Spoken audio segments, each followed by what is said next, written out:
Ahora, a ver. Hola, hola, buenas noches. Buenas noches a todos. Hola, confirmarme como siempre si se escucha bien. Hola, buenas noches. Hola, ¿me confirmáis si se escucha bien, por favor? Los que estáis por aquí ya, por el chat. Y empezamos.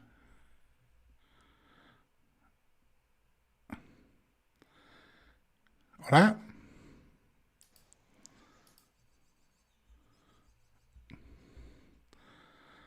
Bueno, pues buenas noches a todos. Otro sábado más, como siempre. Vamos a dar la bienvenida a Jessica, que está por aquí ya. Jessica, Hola, muy buenas noches a todos. buenas noches. ¿Se escucha todo bien? Confirme también que se escucha bien a Jessica, por favor. Buenas noches, ¿se me escucha bien? Buenas noches, Chloe, Muñoz, Sara. ¿Se me Buenas noches a escucha? todos. Perfecto, Julio. Se escucha todo bien, ¿no? Creo que sí. Perfecto. Vamos a esperar que vaya entrando gente y Ujú. vamos a ir comentando cositas que quedaron pendientes la semana pasada. Y así vamos a ver ya. Comenzamos el directo de hoy. Ya sabéis que hoy empezamos con Marta del Castillo, pero quería. El criminólogo me comentó que podíamos ver un momentito unas cositas sobre las fotos que se publicaron de Antonio Anglés y demás que no coincidían o no parecía la misma persona. Y le dije que íbamos a montar unas sobre otras y tal, y echar un vistazo antes de comenzar hoy con el directo de Marta. Así que lo vamos a ver ahora en un ratito, ¿vale? Vamos a empezar vamos a esperar que entre un poquito más de gente. Vamos a esperar un poquito. De todas formas, ya me confirman por el chat que se escucha bien, tanto a ti como a mí. Perfecto, pues de luego entonces se escucha bien. Camil Chá ya sabéis que me va retrasado y es Jessica la que me va comentando, ¿vale?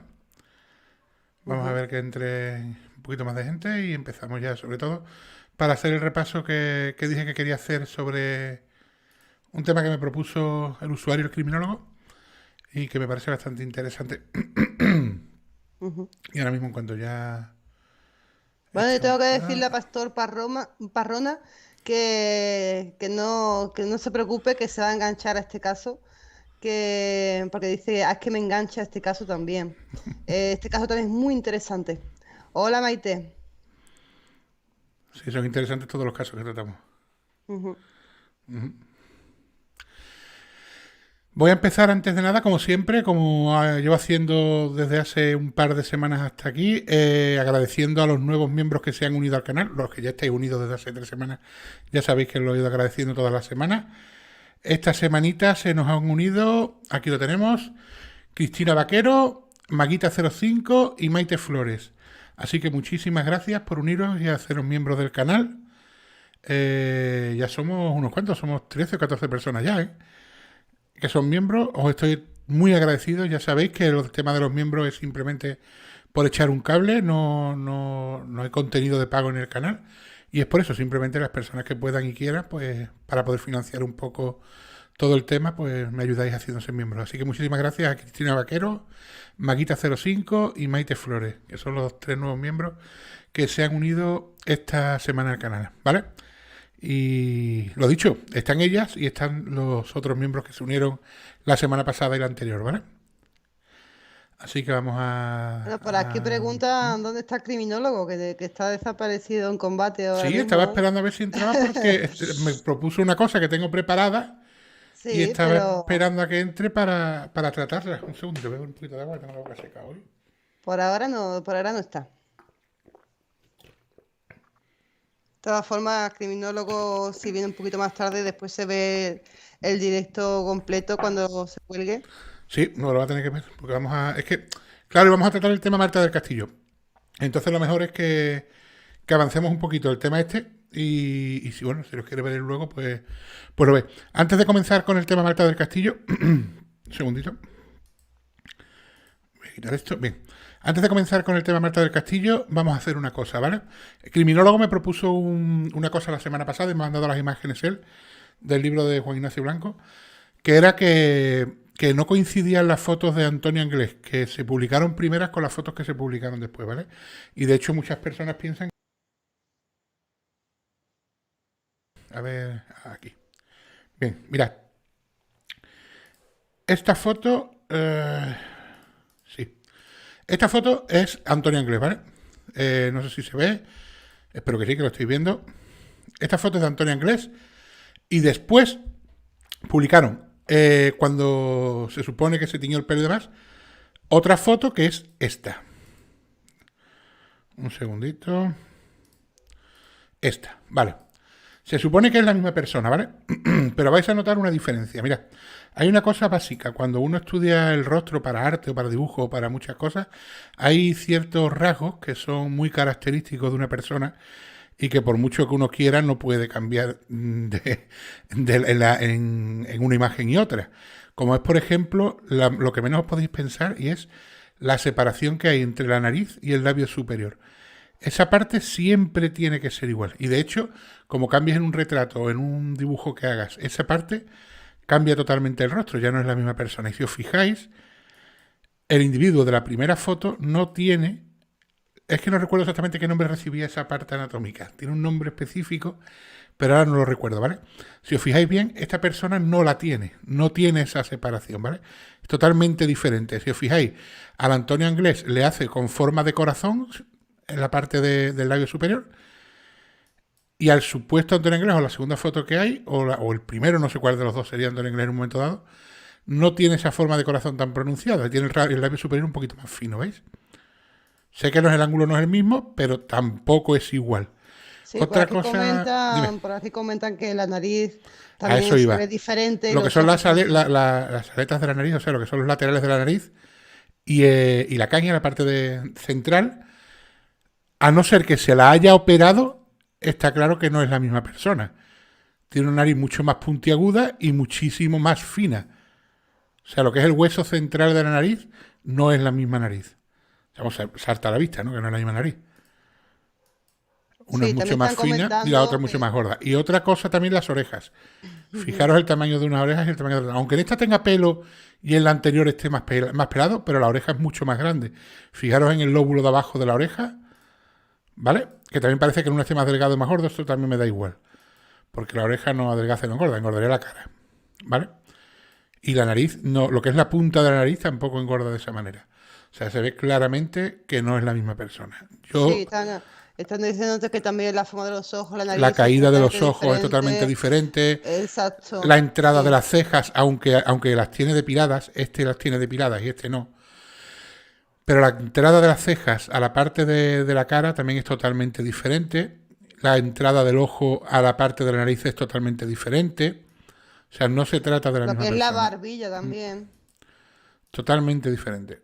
Pero Sí. sobre todo donde más notas el cambio es en la punta de la nariz, que la única explicación que yo le veo es que esté operado, y en la separación que hay entre la nariz y el labio superior, ¿vale? Es totalmente diferente la separación.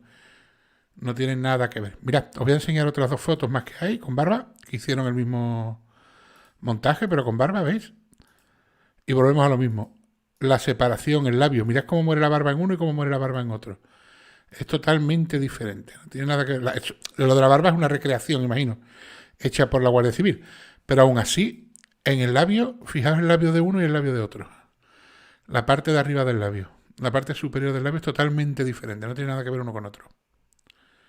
¿Vale? Ujú. Sí, O eso sea es lo que que... le están comentando aquí. Que, bueno, Dime. Maite Flores, por ejemplo, dice que diferencia se supone de edad que hay entre una foto y otra. Pues no creo que hubiera mucha diferencia. Y aparte, Antonio Inglés tenía 20 y pocos años. La nariz es cierto que no para de crecer durante toda la vida, pero cuando uno tiene 20 y tantos años, la nariz te puede cambiar a lo mejor cuando ya empiezas a cumplir 30 y tantos y tal. Puede ser que se te ponga lo que es la parte de abajo un poquito más pronunciada. Pero este cambio tan radical en 2 años es imposible, vamos, 2, 3 años. Ujú. Es que la nariz es totalmente diferente. Fijaros en la parte de arriba justo de la punta de la nariz. La tiene corvada hacia adentro y en la foto primera no. La tiene Ujú. ancha, o sea, es que ni partiendo la nariz. Ujú. Es que no es la misma nariz. No, para nada, la nariz no es la misma. Además, están comentando también que la primera foto tiene los ojos más separados también. Sí, pero eso puede ser efecto por el tema de la depilación de las cejas, ¿eh? Pero me da No, igual, pero si la caída de los ojos no es la misma tampoco. sí. Bueno, tengo que decirle buenas noches a MIS, que ha llegado, nuestra ginecóloga particular. Hombre, el fin de semana pasada Que se le ya echó menos. la semana pasada le echamos mucho de menos. Y bueno, me ha alegrado mucho verla por aquí. Pues saludada queda.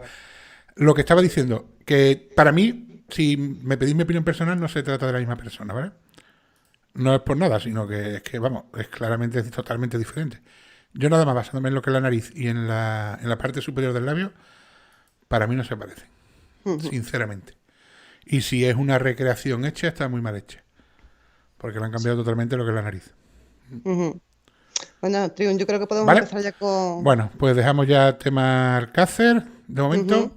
tema Antonio Inglés, y vamos a empezar con tema Marta del Castillo. Hoy vamos a hablar, como ya dijimos, el tema de la primera parte, el tema de lo que es la desaparición y la búsqueda de los familiares hacia Marta del Castillo y cómo empieza todo el caso, ¿vale? Vamos a hacer como siempre, ponemos el vídeo, vamos parando, vamos comentando y entramos en una tertulia así que sea amena y vayamos entrando en preguntas y respuestas y debatiendo y que cada uno dé su opinión, porque yo tengo la mía y cada uno puede tener la suya. Aquí Exacto. las Yo opiniones son quiero libres. recordar a todo el chat que como a ti te das con un poquito de lag, que Sí, las preguntas que queráis hacerle a Triun, la podéis poner en el chat y yo se las iré contando a Triun. exacto. Bueno, preguntas o sugerencias o opiniones. Preguntas, sugerencias, lo que Opiniones, queráis, claro. exacto. Claro, porque yo tampoco lo sé todo. O sea, yo me he estudiado el caso y demás, pero aquí hay mucha gente que tiene muchísimas teorías y gente que tiene muy buenos criterios. O sea, que pueden Exacto, aportar igual que puedo aportar yo, ¿vale? exacto. Así que vamos a empezar con el tema Marta del Castillo. Empezamos como siempre. Voy a poner el, el documental y me vais comentando, ¿vale? Lo que sí quiero que me aseguréis es que se escuche, ¿vale? Vamos a ponerlo.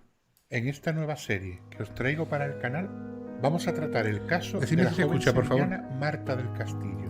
Un suceso que conmocionó a una ciudad y aún a día de hoy indigna a todo un país. Porque si existe algo peor que la pérdida de un ser querido, es vivir día tras día ¿Se escucha o con no? la angustia de no saber dónde se encuentran sus restos para poder siquiera Jessica, ¿me confirma si se escucha? un lugar Se donde escucha. ir a Perfecto. llorar.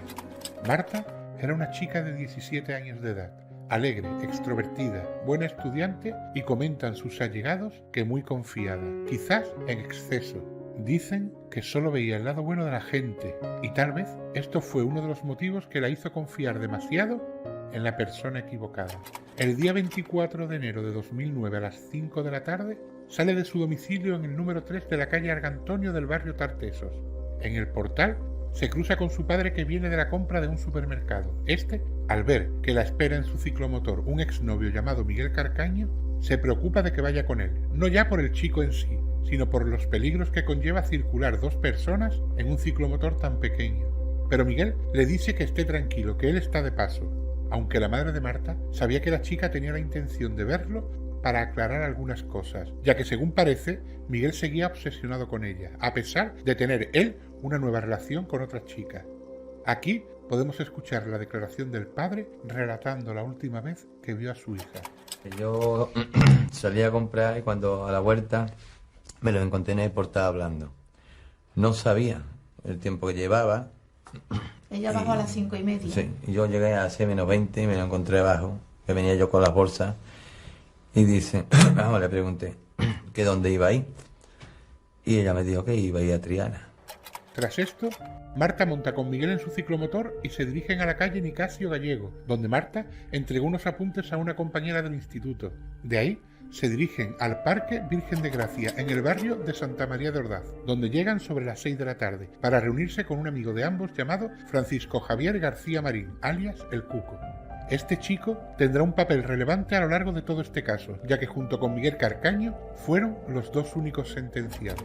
En dicho parque estuvieron hasta las 7:15 aproximadamente y de ahí fueron a ver al Cristo de las Tres Caídas en la calle Pureza de Triana.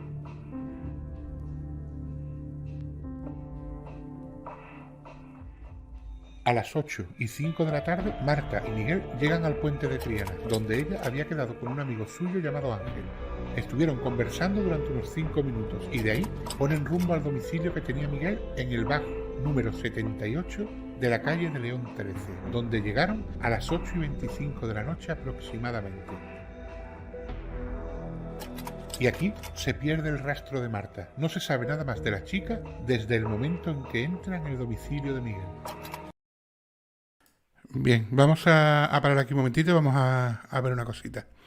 Hay una cosa que yo siempre me he preguntado de este caso y siempre me ha creado mucha duda, y es que Marta tuvo una relación con Miguel Carcaño. Marta tenía ya 17 años, Miguel era más mayor que ella, tenía 21 o 22 creo que era, no recuerdo exactamente. Y bueno, tuvo una relación con él, sentimental y tal, pero en el momento que esa tarde, que ve a Miguel tiene otra novia, tiene una novia que está en camas. Recordemos que es un sábado por la tarde, ¿vale?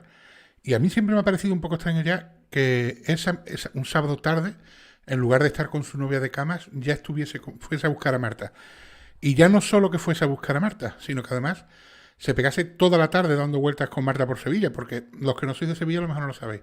Pero de la calle Arco Antonio, donde vivía Marta del Castillo y siguen viviendo sus padres, hasta la calle Pureza de Triana hay un tirón, ¿eh? En ciclomotor hay un tirón, y bueno, o sea que no está al lado, no es una cosa cercana. Para ir a la calle Pureza de la calle Arco Antonio tienes que atravesar toda Sevilla prácticamente. Y luego te vas a León 13, que está también en la otra punta. O sea que se pegó toda la tarde para arriba y toda la tarde para abajo. Y Marta había quedado con el chico este del puente de Triana. Supongo que habría quedado antes. Supongo que ella ya tendría planes de ir a la calle Pureza. O sea que es una cosa que nunca me he explicado yo muy bien, el por qué, si tenía que comentar algo, como dicen que tenía que comentar con Miguel, y una cosa que era rápida, o una discusión, o aclararle algo, o dejar algo claro, no he entendido yo nunca muy bien el tema de tanto tiempo con él y luego llegar a su domicilio y estar en su domicilio también, ¿vale? Es una cosa con la que siempre me ha saltado la duda, la verdad. ¿Alguna cosita? Espera, Jessica, que no se te escucha. Ahora sí, perdón. Mira, me preguntan por aquí. Bueno, te preguntan. Liz Ortega te dice: lo que me pregunto si tenía una nueva novia, una nueva relación, ¿por qué buscaba a Marta? Claro, pero ya no es el que la buscase, porque puede ser que él estuviese obsesionado con ella, como dicen, y es verdad, ¿no? O sea, todo apunta a eso. Pero es que ella acceda a llevar toda la tarde, a estar toda la tarde con él. O sea, es que ella está toda la tarde. El padre, desde que la ve el padre hasta que llegan primero pasan por el parque donde está el Cuco, que el parque sí está cerca de su casa, podríamos decir, pero después del parque van a la calle Pureza, que la calle Pureza ya está bastante lejos, a ver al Cristo de las Tres Caídas y a la Virgen de Triana. Y después de ahí se van a la calle de León 13, que también está lejos. Es que están toda la tarde dando vueltas, es que estamos hablando que es una distancia bastante larga. Y ese chaval tenía novia, un sábado por la tarde.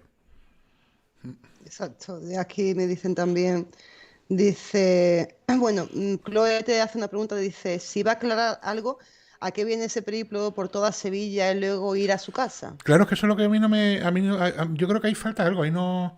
Algo que, bueno, no sé, los padres no creo que lo supiesen, pero ahí hay algo que ella y él tendrían que ver, algo tendrían que hablar, porque hay algo que no es lógico.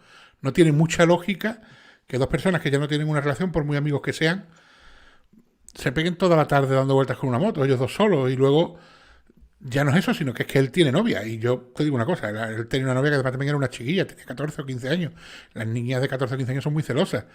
Y dejar al novio toda la tarde con Marta del Castillo sabiendo que es su novia, no sé, a mí yo la verdad que siempre me pareció extraño. Mira, Javier Rodrigo te dice, Triun, ¿por qué crees que Ángel, el testigo del puente, cambió la declaración de con quién iba Marta 2 años después en el juicio, diciendo que iba con el Cuco? Eso los padres dicen que se despistó, los padres de Marta, o que fue una confusión y tal, pero yo no lo tengo como confusión. Ahí hay algo extraño. Una persona no dice durante todo el proceso, porque como bien dijeron los abogados y los fiscales y demás, el fiscal y los abogados de las acusaciones y demás, él siempre había mantenido que era Miguel Carcaño y cambió la declaración justo en el juicio. Es una cosa muy extraña el giro que esa persona da durante el juicio, diciendo que el que acompañaba a Marta del Castillo era el Cuco. Y mucho más cuando Miguel había reconocido que era él el que llevaba a Marta en el ciclomotor. Cuco no tenía ciclomotor. Bueno, me pregunta M&S que para qué van a ver un Cristo dos adolescentes, que encima son Bueno, en Sevilla es común ir a ver los Cristos. Es más, es común ir a ver Cristos y demás. Además, pero hay una cosa extraña, y es que Miguel Carcaño le dice que van a ir al Gran Poder. Y el Gran Poder no tiene nada que ver con el Cristo de las Tres Caídas, es que no está ni en la misma dirección. O sea, el Gran Poder está en el centro de Sevilla, lo que es la zona histórica, y el Cristo de las Tres Caídas, que es el que finalmente van a ver, está en Triana, en la calle Pureza, o sea, que no tiene nada que ver uno con otro, ¿vale? O sea, que en principio el Gran Poder, por ejemplo, tiene una cosa que se llama el besamano, el besapié, que va la gente a verlo y le besa el talón, ¿vale? Y sí, es muy común aquí en Sevilla y se va mucho, o se iba ahora con la pandemia, pues no es muy común, no se puede. Pero ya te digo, no van al Gran Poder, al final deciden ir al Cristo de Triana, que está bastante más lejos y ya te digo, de atravesar toda Sevilla, ¿eh? Ujú. No, pero eso de ir a ver Cristo aquí en Sevilla es bastante común. Hay gente Sí, ir a ver pasos, muy ir a ver devota, tal. sí, sí. Yo eso por lo menos no lo veo, No, el que vayan a una iglesia no no lo veo es a ver raro. un Cristo. Además, según tengo entendido, según comentaba el abuelo de Marta, Marta era muy aficionada a la Semana Santa y le gustaba mucho y decía que cuando se acercaba la fecha era la típica chiquilla que compraba el incienso y ya estaba poniendo incienso en su casa y demás. O sea que veo muy normal que vaya a ver el Cristo de las Tres Caídas. Eso no me parece extraño. O sea, no me parece extraño que vaya a una iglesia a ver un Cristo, ¿vale? Aquí en Sevilla. A mí lo que me Mira, parece extraño es que se peguen toda la tarde dando vueltas. Mía te dice, pero ¿por qué esconden el cuerpo con tanta insistencia? ¿Qué ganan haciendo eso? ¿Es posible que la violaran o algo y el cadáver lo muestre? Hombre, ya con el tiempo que ha pasado es imposible que la violaran y el cadáver muestre nada, porque si quedase algo del cadáver de Marta, por desgracia, hoy en día ya, desde el 2009 hasta ahora, que han pasado 11 años, lo que quedan serían huesos. Y en los huesos una violación no se ve. Sin embargo, sí se pueden ver si ha habido otro tipo de agresión que no sea un golpe contundente en la cabeza. Y yo digo una cosa, cuando tú escondes algo, el que algo esconde, algo teme. O sea que si escondes algo es porque esos huesos pueden hablar y hablar más de lo que deban y entonces no interesa que aparezcan. Porque verdaderamente si a ti ya te han cogido y ya te han echado la pena que te han echado y te ha caído la pena que te ha caído por asesinato, ya que más da que aparezca. Lo mismo da si lo has matado de esa manera que dices que lo has matado. Ahora, cuando algo no aparece es porque claramente algo se esconde, ¿no? Mira, Who's Classic te dice, ¿piensas que el crimen fue algo planificado por una simple ataque de ira que terminó mal? No planificado no creo que fuese. No por nada, sino porque el perfil de Miguel, incluso el perfil del hermano, ¿no? Que presuntamente mucha gente piensa o pensamos o se puede llegar a pensar que alguna implicación tiene, no son asesinos. Ellos no tienen un perfil y además no es que no sean asesinos, es que no tienen ni perfil criminal, o sea, ellos no son delincuentes. Son chavales que sí, que a lo mejor se fuman sus porros y se metían sus rayos, no lo sé. Pero lo que es asesinos no, o sea, ellos no tienen, ninguno de ellos, ni a Miguel Carcaño, ni Francisco Javier, ni el Cuco, ni Samuel, tienen antecedentes delictivos, o sea que no son personas que vengan de un ámbito o familias desestructuradas o familias que estén criadas, que sean delincuentes, vamos, delincuentes comunes, ¿no? Podríamos decir de robos, y no tenían expedientes delictivos, por lo tanto, planear un asesinato lo veo un poco absurdo. Creo que tuvo que ser algo más bien accidental o repentino, ¿no? Ujú. Mira, Pastor Parrona te dice, ¿cómo saben el recorrido de esa tarde por las declaraciones o ubicaciones de los móviles? No, el recorrido se sabe primero porque Marta cuando sale de su casa queda con una amiga en la calle justo detrás de ella, en la calle de al lado, y esta amiga testifica que quedó con ella para darle un trabajo del instituto. Luego, porque va a la plazoleta donde el Cuco dice que la ve, o sea, el Cuco es el que testifica que estuvo en esa plazoleta en Santa María de Ordaz. Después, porque va a la calle Pureza y a la vuelta de la calle Pureza, en el puente de Triana, se encuentra con el otro amigo, el que ahora en el juicio dijo que era Cuco. O sea, tenemos otro testimonio y ya porque, lógicamente, el teléfono de Marta sí sitúa a Marta en la casa de León 13. O sea, que por eso sabemos el recorrido que hizo Marta. No sé si entre la calle Pureza y León 13 hicieron otra parada y demás, no creo que le diera tiempo por las horas y tal, cuadra, que fue directamente de la calle Pureza a la calle de Miguel Carcaño en León 13. Ujú. Bueno, también dicen por aquí, dice Seila García, quieren clonar el teléfono de Miguel para confirmar la ubicación de él durante todo el día, si no estoy confundida. No sé, no tengo esa noticia, pero de todas formas, eso supongo que la investigación ya lo haría. De hecho, tenemos la ubicación, durante todo el día no, pero tenemos la ubicación exacta desde que se supone que llegan desde que llegan a la casa de León 13, desde las 8 de la tarde aproximadamente, que es cuando Marta empieza a recibir llamadas de la amiga, están en León 13. O sea, y también te digo una cosa, saber la ubicación del móvil de Miguel Carcaño durante... Es que eso sí, creemos que el delito fue planificado, pues sí, podría interesar a lo mejor saber dónde estuvieron o qué planearon, pero es que yo no pienso que fuera planeado. Entonces, verdaderamente, lo que pasase antes de las 8 de la tarde, bueno, o desde que recoge a Marta hasta que muere Marta, o sea, antes, yo no creo que tenga importancia o sea relevante para el caso. Creo que lo importante es lo que pasa a partir de las 8 y más que lo que pasa, que sabemos que muere Marta, es quién está o quiénes están o quiénes contribuyen de alguna manera u otra o tienen alguna implicación dentro de lo que es el crimen, ¿vale? Del propio crimen. O si no del crimen, del encubrimiento del crimen. Ujú. Bueno, esta pregunta ya la han hecho varias veces en el chat, Sí. así que te la comunico de Mr. Muñoz.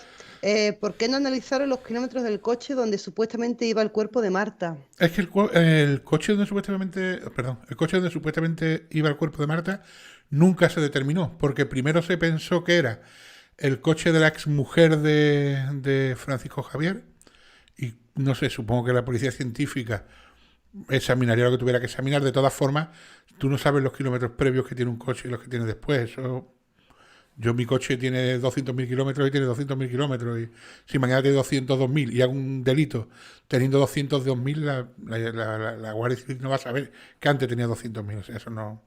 Y segundo, eso, que primero fue el coche ese, después se pensó que fue el coche de la madre de Cuco, que por lo visto hallaron en una de las gomas de la puerta trasera restos de sangre y tal, pero no tengo constancia de que esa sangre luego diese nada positivo con respecto a análisis de ADN y comparativa con Marta, ¿vale? Entonces hubo varios coches, porque la madre de Cuco por lo visto tenía 2 vehículos también en lugar de uno, y solo se inspeccionó uno, un Volkswagen Polo creo que era, pero también tenía otro. Entonces no se llegó nunca a concretar qué coche pudo ser en el que trasladaron a Marta. Si finalmente fue en un coche, claro.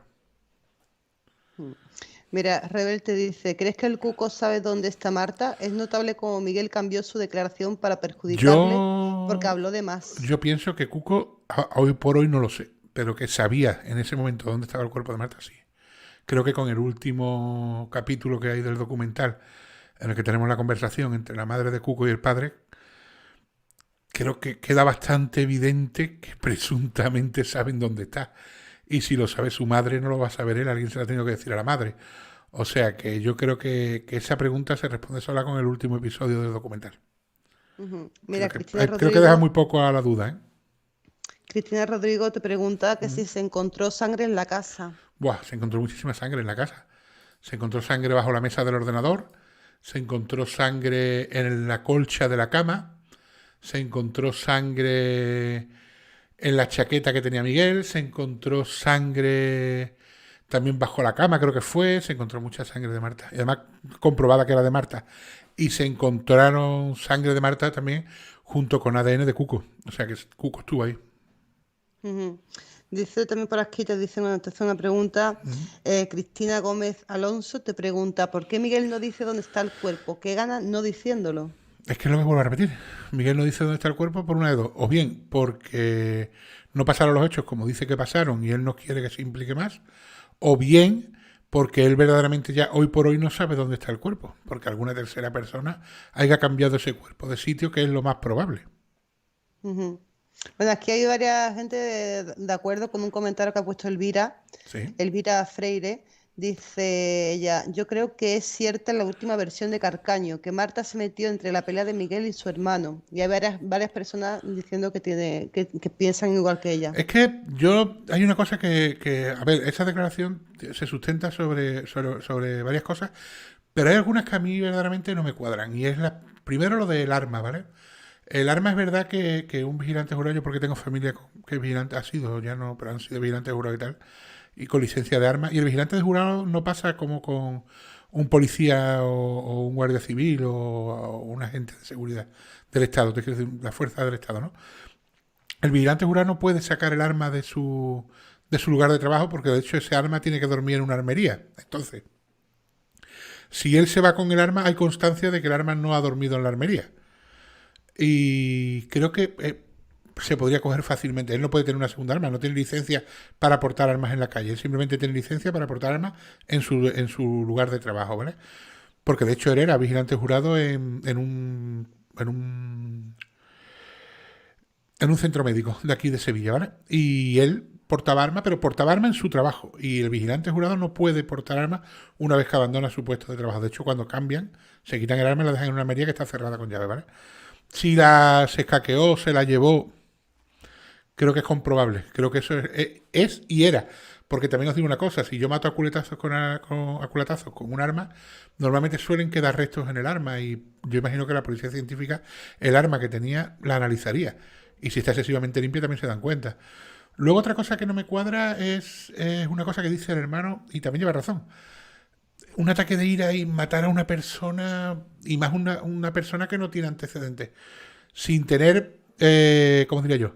Sin tener lazos sentimentales, ¿vale? Porque no es lo mismo que Miguel sí tiene lazos sentimentales con ella, la quería o estaba enamorado, y sabemos que los crímenes pasionales suelen ser muy violentos, o sea, cuando una persona ha querido mucho a alguien, o quiere a alguien, o está enamorada de alguien, o está encaprichado con alguien, o está encelado con alguien, esa persona cuando comete un crimen sí puede llegar del amor al odio en un momento y se le puede ir la mano y matarla.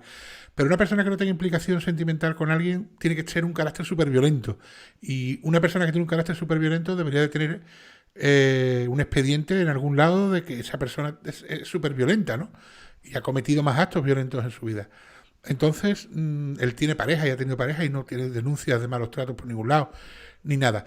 Yo, sinceramente, pienso que el hermano, si hizo algo, presuntamente, fue encubrir a lo mejor y ayudar a deshacerse del cuerpo. Pero matarla a él lo veo complicado. No sé hasta qué punto. Ujú. Mira, te dicen por aquí, bueno, iba a escribirlo, pero bueno, ya lo digo, ya que me das la palabra. ¿Sí? Cristiano, perdón, es que seguramente le habrá llamado Cristina, y es que es cristiano. Lo siento mucho, ya no se me olvida, lo siento. A ver, más preguntitas por aquí. Es que se lo iba a escribir ahora, digo, no, ya se lo digo. Javier Rodrigo Alarcón te dice, Triun, ¿crees que alguien cambió el cadáver del lugar? Sí, yo creo que sí. El cadáver se enterró primero en un sitio y luego fue cambiado de sitio por otra persona que estaba fuera de la cárcel, lógicamente. Ujú. Vale, después, por ejemplo, preguntan por aquí, Otto Ruiz Sí. te dice, parece que Marta fue cambiada de lugar varias veces, pero alguien no dice dónde fue enterrada finalmente. Claro, exacto. Es que, vamos a ver, aquí hay una cosa muy clara. Si Miguel Calcaño lo tenía todo perdido y verdaderamente Marta del Castillo murió, como dijo en la primera declaración, que fue con el cenicero, a él le daba igual decir dónde estaba el cadáver. Si no lo dijo es porque, lógicamente, había algo que no cuadraba. Algo que en ese momento sí podría haberse sabido con los restos de Marta. Pero pasan los años, y ya una vez que pasan los años, todos sabemos que los restos biológicos y la piel y todo se descompone y lo que quedan son huesos y más allá de los porrazos que le hayas dado, a no ser que le hayas acuchillado y las marcas del cuchillo que ha penetrado en el hueso y haya dejado ragas en el hueso y tal, a unos huesos poco le vas a poder sacar, más que no sean roturas o golpes contundentes que le hayan hecho. Entonces, Una fractura o algo exacto, así. entonces ya ahí, él ya sí dice dónde está el cuerpo, pero sigue sin aparecer. El cuerpo no aparece, por lo tanto, alguna persona implicada en el caso ha tenido que trasladar el cuerpo. Yo pienso que sí, que el cuerpo se ha trasladado. Mira, M. Nala te dice, ¿no hay cámaras que grabaran esa tarde a Marta y a Miguel en algún sitio? No, pues no hay cámaras. He visto otros casos, por ejemplo, como el de Asunta, en el que se ve perfectamente el recorrido de las chiquillas porque están grabadas las cámaras, pero en el caso de Marta del Castillo no hay grabaciones y mira que se mueven por zonas céntricas porque la propia calle León 13 es una calle súper céntrica y hay muchas sucursales bancarias y muchos comercios y algunos tendrían que tener a la fuerza de cámaras. Pero de todas formas, sabemos que llegaron a León 13 y sabemos que en León 13 llegaron a las 8 de la tarde. A raíz de ahí es cuando empieza el problema. El problema no es la llegada de Marta, el problema es el traslado del cuerpo. Si se realizó a la hora que dicen que se realizó o se realizó a la hora que dice el vecino que se realizó. Porque, según parece, el cuerpo no se pudo trasladar entre las 8:30 y las 9 y pico de la noche, que dan como buena. Tuvo que ser a partir de la 1 de la mañana o por ahí. Es que antes es imposible. Quiero agradecer a Ali Galeano que se ha hecho súper mecena. Pues muchísimas gracias, Ali. Muchas gracias, Ali. Bienvenido. La semana que viene ponemos tu nombre en el muro. Bienvenida. Bienvenida, Ali. Bienvenida. Es que claro, yo no lo veo, me viene muy tarde, me lo vas diciendo tú. Sí.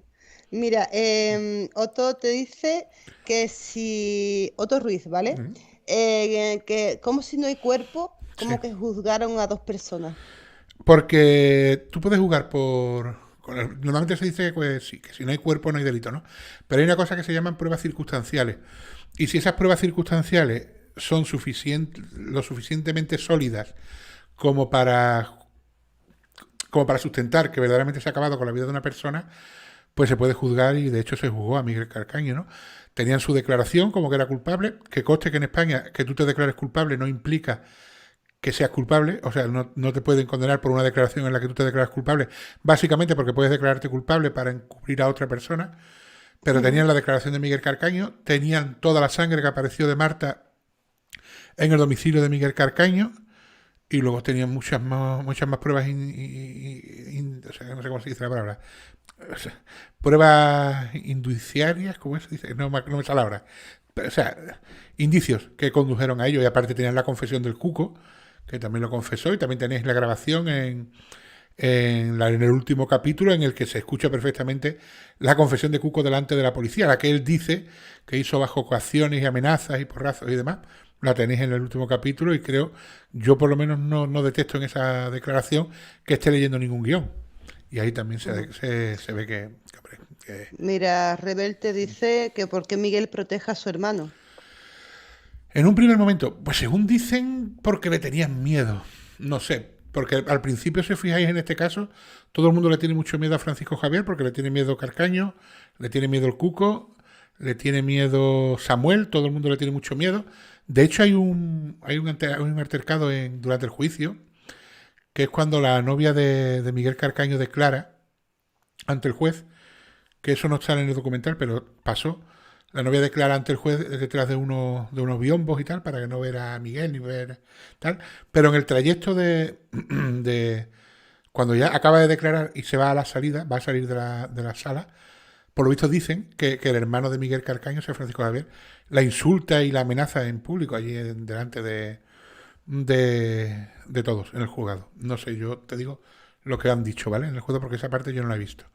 Igual que también la madre de Cuco, cuando declara en su declaración, que esa parte no la puse porque se escuchaba muy mal, al final justo de la declaración, supongo que su abogada, le pregunta si ha recibido amenazas telefónicas por declarar en el juicio, y dice que sí, que ya está recibiendo amenazas telefónicas, amenazas de muerte, y le preguntan que si de un hombre o una mujer, y dice que por parte de un hombre. No sé, verdaderamente no sé si el hermano infundaba miedo, yo la verdad que lo veo un tipo muy delgadillo, muy poca cosa, no sé. Si infundaría miedo, no sé lo que la gente tenía en contra de él, puede ser. Hay gente que genera miedo a otras personas. Y estamos hablando que Cuco tenía 14 o 15 años y Miguel tenía 20 y tantos, el otro tenía ya 30 y tantos años, pues puede ser que sí, que tuvieran miedo. Pero vamos, primero le tienen mucho miedo y luego ya le pierden el miedo totalmente, y no, es una cosa que no comprendo. Mira, Cristiano Gómez te dice, ahí también investigaron al hermano de Miguel Carcaño, tenían conocido que había tenido un crematorio de animales y podía haberla incinerado. No, eso no fue el hermano de Miguel Carcaño. El padre de la novia, de la que entonces era la novia de Miguel Carcaño, de la chica de cama, trabajaba en una incineradora. Pero claro, aquí hay una cosa muy clara. Primero, dos partes con respecto a eso. Tú eres el padre de la actual novia de ese chaval. Encima que ese chaval ha matado a su exnovia. ¿Te vas a comer el marrón de deshacerte de un cadáver de un tío que encima le ha fallado a tu hija porque le ha fallado a tu hija? Un tío que además ha matado a una chavala para que pueda matar a tu hija también. Eso es lo primero. Y lo segundo, no creo yo que una zona en la que hay una incineradora y tal, que puedes echar cualquier cosa, no tenga una vigilancia, no tenga cámaras de seguridad, no tenga un vigilante de seguridad. O sea, imagino que eso estará muy controlado y muy vigilado. O sea, dudo mucho que tú puedas llegar a un crematorio de esas características y tirar un cuerpo sin que nadie se dé cuenta, porque entonces todo el mundo haría desaparecer los cuerpos de los crematorios. Eso para empezar. Y luego, que si volvemos al último capítulo de la serie, por las palabras que se desprenden de la madre de Cuco, la Marta está enterrada, o sea, no está quemada. Mira, Javier Rodrigo Alarcón te dice, Triun, ¿por qué en el juicio no dieron como buena la hora que dijo el vecino? Eso es lo que a mí no me cuadra. Si os fijáis en el juicio, se intenta hacer todo lo posible para que cuadren las horas con respecto a las que da Francisco Javier. ¿Por qué? ¿En qué me baso? No dan por buena ni las horas que dice el vecino, de en torno a la 1:30, porque entonces implicaríamos de lleno a la novia de Francisco Javier, que se supone que a esas horas está en el domicilio, pero tampoco se da por buenas las llamadas telefónicas al móvil de Marta, porque dicen que Marta llega al domicilio en torno a las 8:30, 8:40, creo que dicen en el juicio, en los hechos probados. Cuando está probado que el móvil de Marta a las 8 de la tarde ya estaba en León 13. O sea que Marta está desde las 8 de la tarde en León 13. Ujú. Mira, Ali Galeano te dice que por qué tanto ocultismo en este caso, si no había nadie de poder metido por medio, o sí, o hay alguien que... Aquí de poder no. O sea, hay una teoría o hay una cosa que se habla mucho, y es que la madre de la que entonces era novia del hermano de Miguel, que creo que sigue siendo novia, o mujer o no sé, por lo visto era una persona, creo que era jueza, y además era una persona que tenía relación con el PSOE andaluz. Se habla que en aquella época era el que gobernaba en Andalucía. ¿Qué hay de cierto en esto? No lo sé. Yo he escuchado a ella decir que no, que su madre sí, que tenía amistad y tal, pero que no era nadie. Pero por otro lado, mucha gente dice lo contrario, que sí, que la madre tenía bastante poder y estaba muy bien relacionada. Verdaderamente, si os fijáis, todas las horas van a coincidir para que todo lo que al final pasa en el juicio, para que ni a esta persona ni a Francisco Javier se le implique. ¿Por qué? Ya no por Francisco Javier, porque supongo que si Francisco Javier cae, da igual. Pero claro, si pringamos a Francisco Javier, tenemos que pringar a la novia de Francisco Javier, que es la que le está dando la cobertura y la coartada. Entonces, no sé si por ahí pueden ir un poco los tiros del tema ese. También hay que tener en cuenta una cosa, Francisco Javier en el tema del encubrimiento no es delito, porque en España tú puedes encubrir a un familiar directo. Tu padre comete un asesinato y tú te enteras y no tienes por qué delatarlo. No es delito no delatarlo, ¿vale? Lo que sí es delito es ayudar a deshacerse del cadáver, pero no delatar por ejemplo, ahí me llega mi padre y me dice, oye, José, que cometí un asesinato y tal, y yo no quiero declarar en contra de él, o no quiero acusarlo, o lo encubro, ¿no? No es delito. Por lo tanto, verdaderamente ahí la que cometería un delito de encubrimiento sería la novia, que la novia sí es un delito porque no es familia directa. Entonces, claro, si el hermano solo encubrió, la novia cometería un delito. Si el hermano se deshizo del cadáver, pues ahí sí, porque ahí ya hay una colaboración necesaria para cometer un delito. Eso es diferente, ¿vale? Bueno, hay que darle las gracias a Seila García, que se ha hecho mecenas también. Pues muchísimas gracias, Sheila. Estamos teniendo hoy muchos mecenas. Qué alegría. Muchas gracias.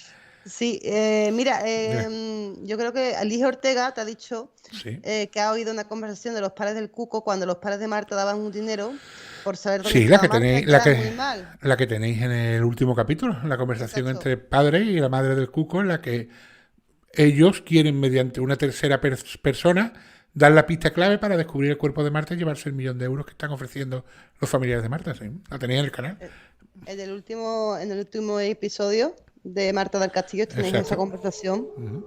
Para el que no la haya escuchado, que la escuche, que yo creo que es bastante interesante. Sí, el último capítulo os lo aconsejo a todos porque es súper interesante, ¿eh? Y además os va a desvelar bastantes cosas y os va a resultar bastante... Os va a dejar que pensar. Bueno, vamos a seguir un poquito más adelante y seguimos, ¿vale? Venga, Porque vale. si no, no avanzamos. Seguimos. Venga. De De llegada de Marta a su casa era en torno a las 10 o 10:30 de la noche, aunque sus padres comentan que comienzan a echarla de menos sobre las 8 u 8:30, ya que la chica tenía costumbre de hablar mucho con su madre por teléfono cuando no estaba en su domicilio, y de ir dándole toques a lo largo de la tarde. Sobre las 10:30, la madre de Marta comienza a llamar preocupada. Ella intuía que algo no iba bien y se da cuenta que el teléfono de su hija está desconectado. Según confirmó la compañía telefónica, dicho teléfono estuvo conectado hasta las 9:30 de la noche. Eva, que así se llama la madre de Marta, llamó entonces a algunas de sus amigas, confirmándoles estas que la chica había estado toda la tarde con Miguel y que lo último que sabían es que iba a ir al domicilio de esta a recoger unos CDs. Entonces la madre pide que le faciliten el número de teléfono de Miguel Carcaño. Lo llama varias veces, pero resulta infructuoso, ya que el chico no le atiende la llamada. Entonces, Eva llama de nuevo a una de las amigas de Marta y le pide que ella llame a Miguel y le diga que la madre de Marta quiere hablar con él.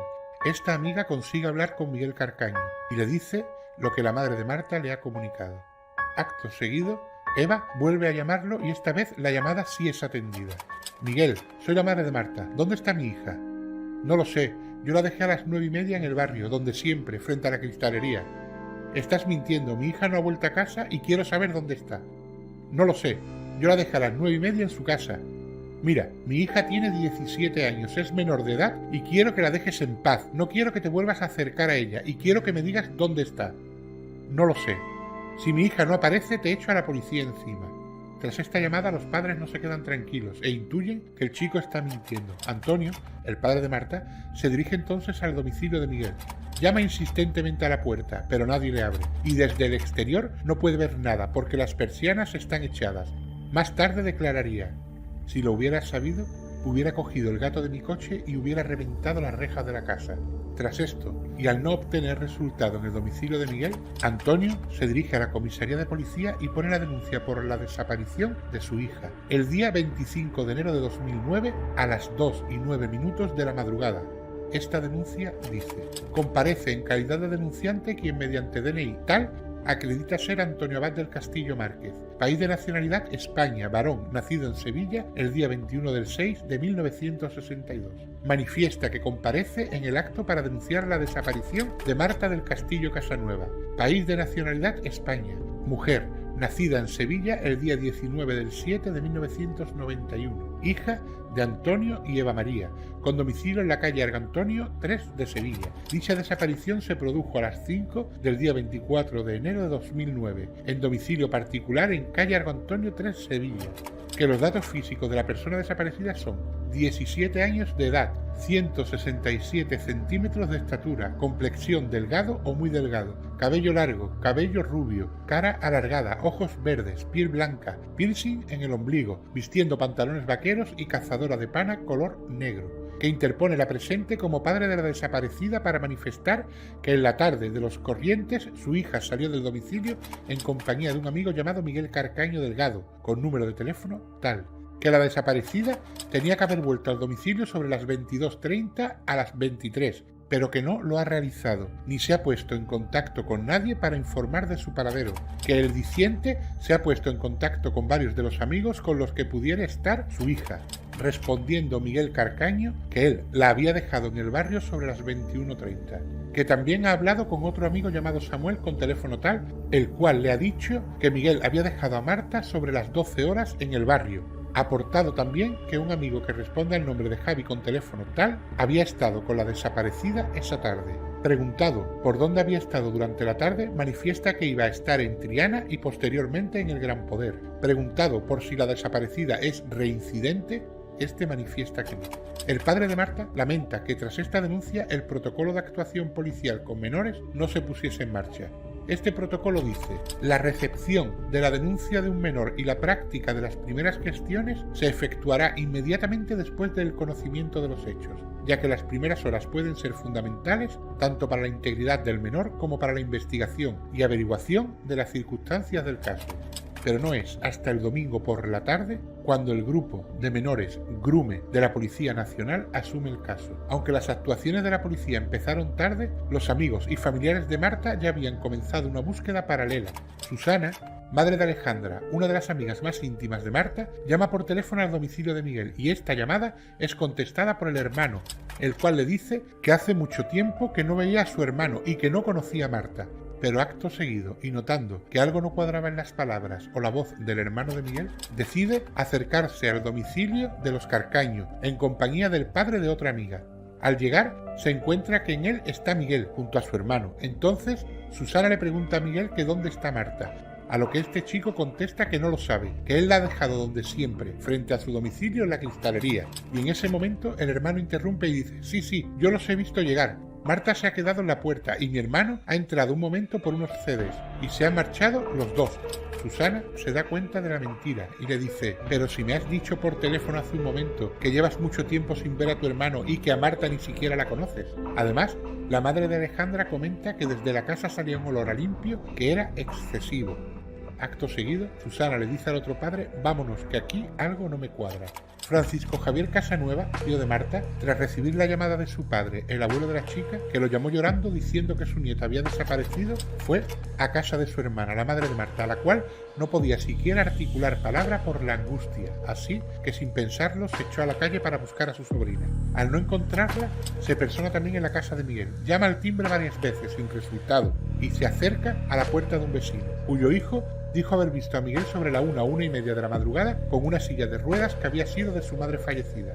Javier, el tío de Marta, al oír esto se inquietó y golpeó con fuerza la puerta del domicilio de los Carcaños. Y finalmente el hermano de Miguel abrió la puerta y le dijo en actitud violenta que ya estaba cansado del acoso. El tío de Marta se identificó y le permitió entrar en el domicilio. Comenta que la casa estaba a oscuras y ordenada. En el interior estaba Miguel y le cuenta la misma versión, que había dejado a Marta sana y salva en la cristalería de su barrio, en torno a las 9:30. Que tras esto, él se fue a Camas, al domicilio de su novia, pero que cuando su hermano Francisco Javier vio el tumulto originado por la desaparición de Marta, lo llamó por teléfono a Camas, pidiéndole que volviese para darle la cara. Al día siguiente comienzan las... Vale, pues vamos a parar en este punto y vamos a ver un par de cositas. La primera, si os fijáis, el padre de Marta va a casa de Miguel Carcaño a las 12 de la noche, en torno a las 12 y algo de la noche.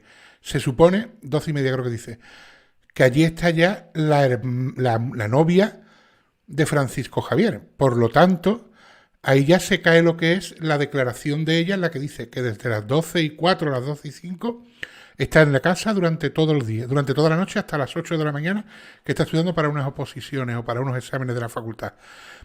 Después, si os fijáis, va también los amigos de Marta. Y los amigos de Marta llegan incluso a levantar la persiana y mirar en el salón y tampoco ven a nadie en el salón. O sea, volvemos a lo mismo. Ella está allí desde por la noche. Después va la madre de la amiga de Marta y dice que el que está es el hermano, ¿vale? Y después va el tío de Marta y dice lo mismo, que entra en el domicilio está oscuro y solamente está el hermano de Carcaño y Carcaño. Si esta chica estuvo toda la noche en el domicilio, ¿cómo es posible que declare ante la policía que no vio nada extraño en toda la noche? No ve nada extraño. Primero, por allí pasa hasta el tato. O sea, desde que pasa el padre a las 12:00 de la noche, no para de ir gente. Va el padre, van los amigos, va la amiga, la madre de la amiga, va el tío... Pero allí no hay nada extraño, no pasa nada extraño en el domicilio. Y luego nadie la ve, ni nadie tiene constancia de que ella esté allí. Y es más, la única llamada que hay a su móvil y la única localización que hay de su móvil durante todo ese proceso, que sale luego en el siguiente capítulo, es a la 1:00 de la mañana, creo, y encima no la sitúa en el domicilio. No es como a las otras personas que sí la sitúa en el domicilio de León 13. A ella no, la sitúa cerca de León 13, pero no en el domicilio. Por lo tanto, aquí algo falla. Esa muchacha o está dándole cobertura o intentando hacerle la coartada, pero no cuadra que pase todo el mundo por allí en las horas que se supone que ella está y ni ella escuche nada ni ella ve nada.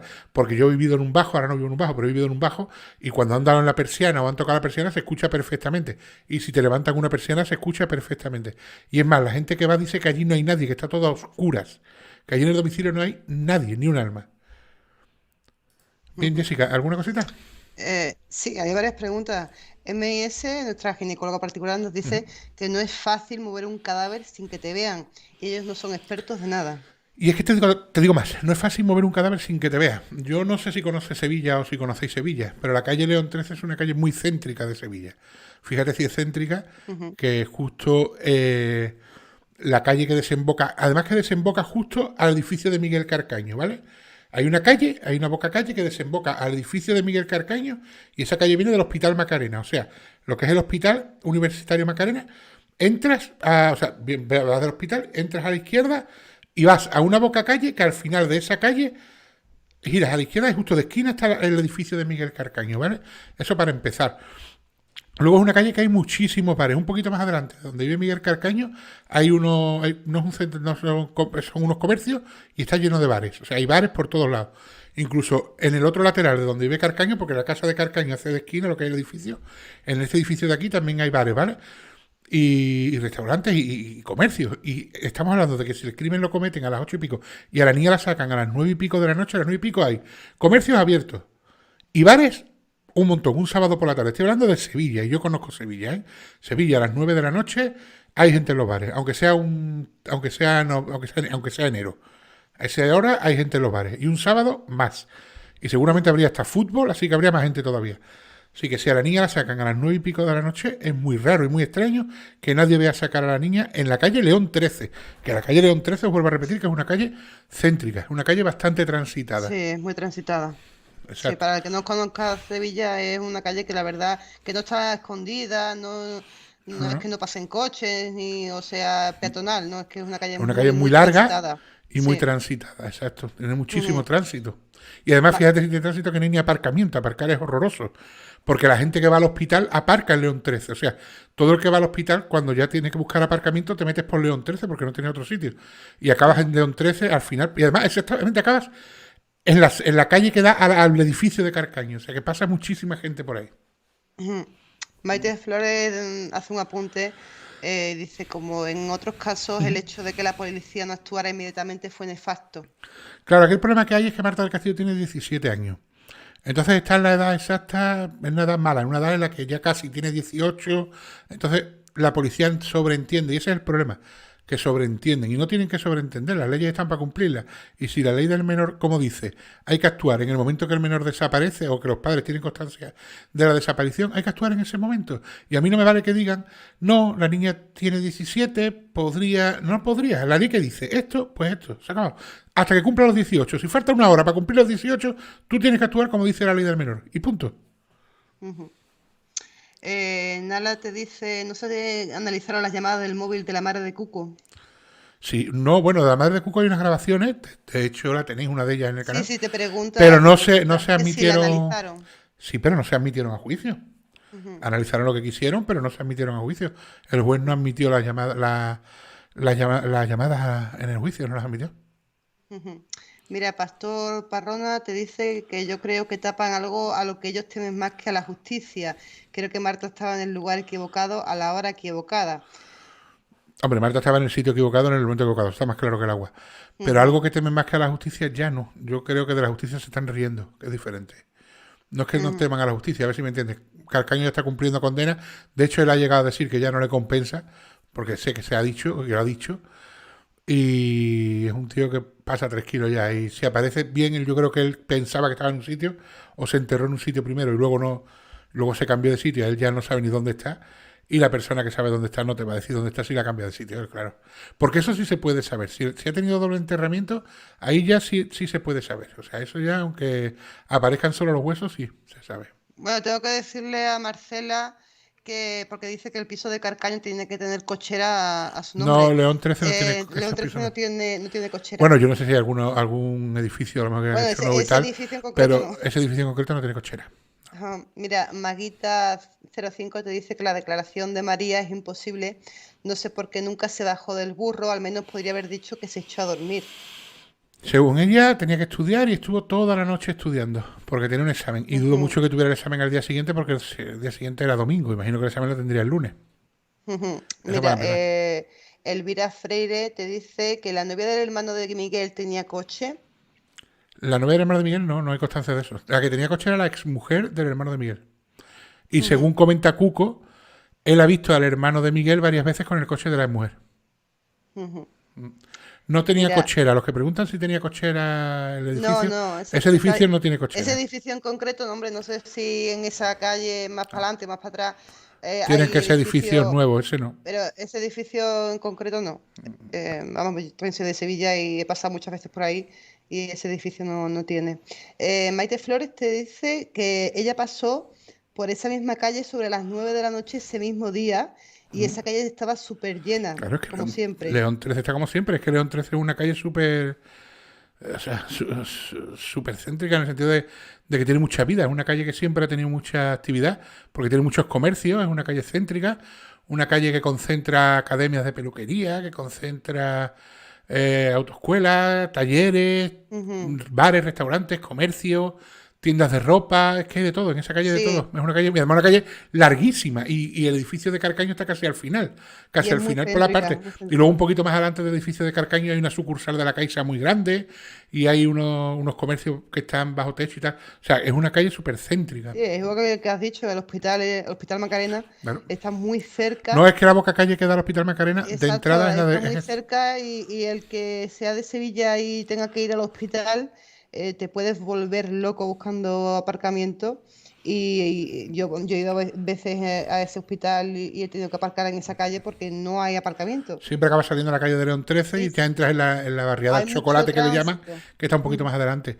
Y esas calles siempre están llenas de coches y aparte gente, porque el hospital tiene trasiego durante todos los días. Gente que va al coche a coger el coche cuando sale del hospital. Igual que la calle donde vive Samuel, que es justo la bocacalle que os he dicho que dan a donde vive Carcaño. Pues en esa misma bocacalle hay una calle que entra a la derecha que es una calle sin salida, es una calle que no tiene salida y está justo también al lado del hospital y es otra calle que también está siempre llena de coches que aparcan en doble fila y siempre hay gente porque es una calle, son calles muy transitadas, porque están justo pegados al hospital y además es el hospital céntrico de Sevilla, es el hospital que está en el centro, el hospital de la Macarena.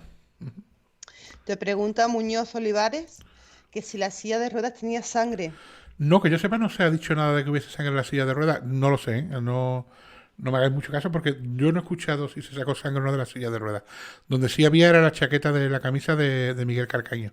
Pero la silla de ruedas no te lo puedo ni asegurar, ni de mentir ni asegurar. Pues no lo sé.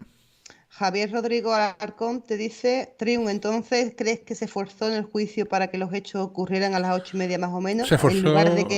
En lugar de la madrugada. Bueno, aquí una cosa muy clara. El mismo tío de Marta del Castillo te está diciendo que llega a casa de Miguel Carcaño, llama a la puerta, no le abren y llama al vecino y sale el vecino. Y le dice que esa misma noche lo ha visto a las 1:30 de la mañana.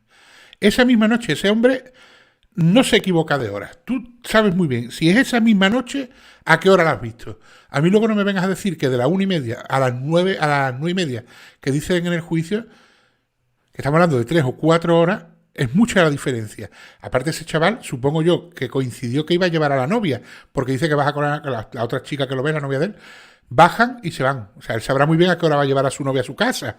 No creo que yo puedo tener una confusión, pero si yo estoy con mi novia en mi casa viendo la tele y, oye, voy a llevarte a tu casa, y salgo para llevarte a tu casa, que imagino que fue lo que haría, sé muy bien a qué hora te dejo a mi novia en su casa. Luego no me imagino que la ha dejado a las 9:30 y la ha dejado a las 1:30. Por lo tanto, la hora de ese chaval yo la veo mucho más verídica que la hora que luego dice Miguel Carcaño, que lógicamente querrá poner la hora que mejor le convenga, o la hora que puede decir Francisco Javier, que también es un acusado y dirá la hora que mejor le convenga. Porque de hecho el Código Penal en España admite que los acusados puedan mentir. Los que no pueden mentir son los testigos. Mira, Pastor Parrona dice, estábamos acojonados por otra cosa que por la muerte de Marta. No matas a nadie, llamas a un colega y el colega se deja involucrar. Es que aquí hay una cosa que a mí, que os digo, yo el tema de Samuel también es una cosa que tengo en duda. No que no lo supiera, porque yo pienso que Samuel sí lo sabía. Presuntamente, ¿vale? Siempre digo presuntamente porque salió a suelto. Pero hay una conversación también que la tenéis en el capítulo 3, creo que es, de juicio, justo al final de la declaración de Samuel, que la pongo, en la que captan una llamada entre Samuel y su madre, en la que Samuel le dice, hablo de memoria, ¿vale? Pero creo que le dice, no, si el hermano del Miguel está implicado, el canijo, que es el Cuco, me lo ha dicho que estaba allí el día que pasó. O sea, a Miguel el Cuco se lo contó. O sea, perdón, a Samuel. Samuel lo sabe, Samuel está encubriendo. No quiero decir que Samuel estuviera allí cuando se deshicieron del cadáver o que Samuel viera el cadáver, ¿vale? Pero sí que parece, todo parece indicar que Samuel lo sabía. A Samuel se lo contó Cuco. Cuco era primo de Samuel y además de ser primo de Samuel, Samuel trabajaba en el bar de la madre de Cuco, de camarero. O sea que tenían una relación mucho más estrecha de lo que podamos pensar. Entonces, posiblemente la implicación de Samuel en este asunto es que Samuel sabía que había pasado y lo que había pasado porque se lo habían contado, lógicamente. Si a ti te confiesan un crimen y tú te callas, es un encubrimiento, estás encubriendo y tú no eres familia directa del que ha hecho el crimen. Por lo tanto, tú sí estás cometiendo un delito. MIS te dice, Trigun, yo también creo que no temen nada, ya es que pasan de la justicia. Exacto. Primero, hay una cosa muy clara. Si te fijas, todos se declaran culpables. Samuel, el Cuco, Miguel, y el hermano de Miguel es el único que en ningún momento se declara culpable. Siempre mantiene su versión y la novia de Miguel igual. Perdón, de la novia del hermano de Miguel igual. Pero Cuco y Samuel y Miguel, lo único que mantienen es que Marta muere porque la mata Miguel, en primeras declaraciones hablo, ¿vale? Y luego ayudan a deshacerse del cadáver. Pero luego cada uno ayuda de una manera diferente. Primeramente Cuco dice que la meten en un coche, que es el del hermano de la exmujer de Miguel. Después dice él mismo que no saben qué coche la meten porque él se queda en la casa. Después Samuel dice que Cuco no está, que la ha llevado en la moto él y Miguel. Y, o sea, cuando Cuco sí estaba. Cuco está claro que estaba. El que no tengo yo tan claro que estuviera es Samuel. O sea, ¿por qué se implica Samuel o se autoimplica en el deshacerse del cadáver? A mí es el que menos me cuadra ahí. De este trío, de Miguel, Samuel y el Cuco, el que menos me cuadra a mí es Samuel. Es que no le veo mucho sentido. Porque si os fijáis, él con que hubiera dicho no he sido, no estaba, lo único que había ahí era el testimonio de Miguel Carcaño, igual que para el hermano de Samuel, lo único que había era el testimonio del Cuco. Aunque para el hermano de Samuel, de Miguel, sí había más cosas, porque estaban también las llamadas, pero las llamadas luego las cuadraron como quisieron y no lo implicaron, pero verdaderamente solo había una declaración en contra de él, era la palabra de uno contra la palabra del otro. Mira, Sheila García te dice, y Miguel ese día se lo contó a la novia, puede que ella pueda saber algo más. Según dice la novia de Miguel Carcaño aquella noche le confiesa que ha matado a Marta. Marta. Lo que no entiendo es por qué confesando a la novia que sabía el crimen y siendo encubridora, aunque fuese menor de edad, no se le llevó a juicio. Hubiese pagado en un centro de menores o donde fuese, pero esa chica tendría que haber ido a juicio porque ella misma está reconociendo que ha encubierto un delito, porque ella dice que le cuenta esa misma noche que el hermano, que Francisco, ha matado a Marta y que tenía que ir para quitar las pruebas y que nadie lo viese. Y ella está reconociendo que ella lo sabía. Y otra cosa que no entiendo es una niña de 14 años que le está contando a Miguel que ha matado a su novia, a su exnovia, y se calla la boca y no se lo dice a sus padres, no se lo dice a la madre. Además, la ropa, por lo visto, que llevaba Miguel manchada de sangre, la lava la abuela de ella en la lavadora. Pero como la abuela de ella, cuando llega al juicio, ya ha fallecido, no se tiene constancia de eso tampoco. O sea, ahí hay algo raro. En el tema de la niña esta hay algo raro. No, con 14 años te dice tu novio que ha matado a su exnovia o el hermano ha matado a su novia, yo por lo menos me acojonaría mucho. Y que tampoco sé yo el tiempo que llevaba Miguel con la novia esta, pero no creo que llevara mucho tiempo. O sea, que tampoco era una relación muy asentada. Estaba viviendo con ella, no sé. Es todo muy raro, Triun. Todo muy raro. Mira, MIS te dice, si Triun y Jessica sois de Sevilla, ¿cómo vivisteis el crimen en su momento? Bueno, más que el crimen, lo que más se vivió fue la desaparición. Porque el crimen luego, o sea, yo te comento por lo menos cómo lo vivo. Yo ya tenía, en 2009 tenía yo 30 años, tengo ahora 41. Y yo recuerdo que lo que es la desaparición de la cría se vivió muy intensamente. Yo recuerdo que se echó toda Sevilla a la calle a buscarla. Y los taxis con las fotos de Marta y muchos coches particulares pegaron las fotos de Marta en los cristales y las manifestaciones que hubo. Se vivió muy intensamente la desaparición de la chica. Y luego ya lo que también se vivió muy, digamos que fue un masazo fue cuando se supo que había muerto tal. Porque siempre se sospechaba que todo venía por la parte de Miguel Carcaño, ¿vale? Que en el ambiente de Miguel Carcaño, lógicamente estaba por ahí los tiros iban por ahí. Pero lo de Samuel sí sentó como un jarro de agua fría, ¿vale?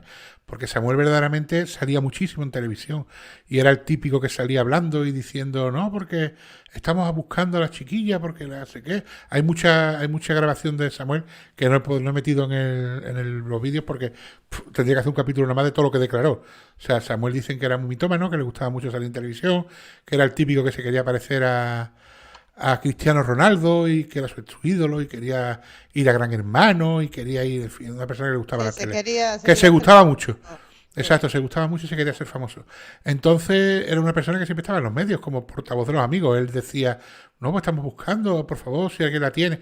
Y verdaderamente sentó bastante como un jarro de agua fría eso, el que al final lo implicaran a él o se implicasen, estuviese implicado en el caso. Y luego lo que sí se ha llevado muy.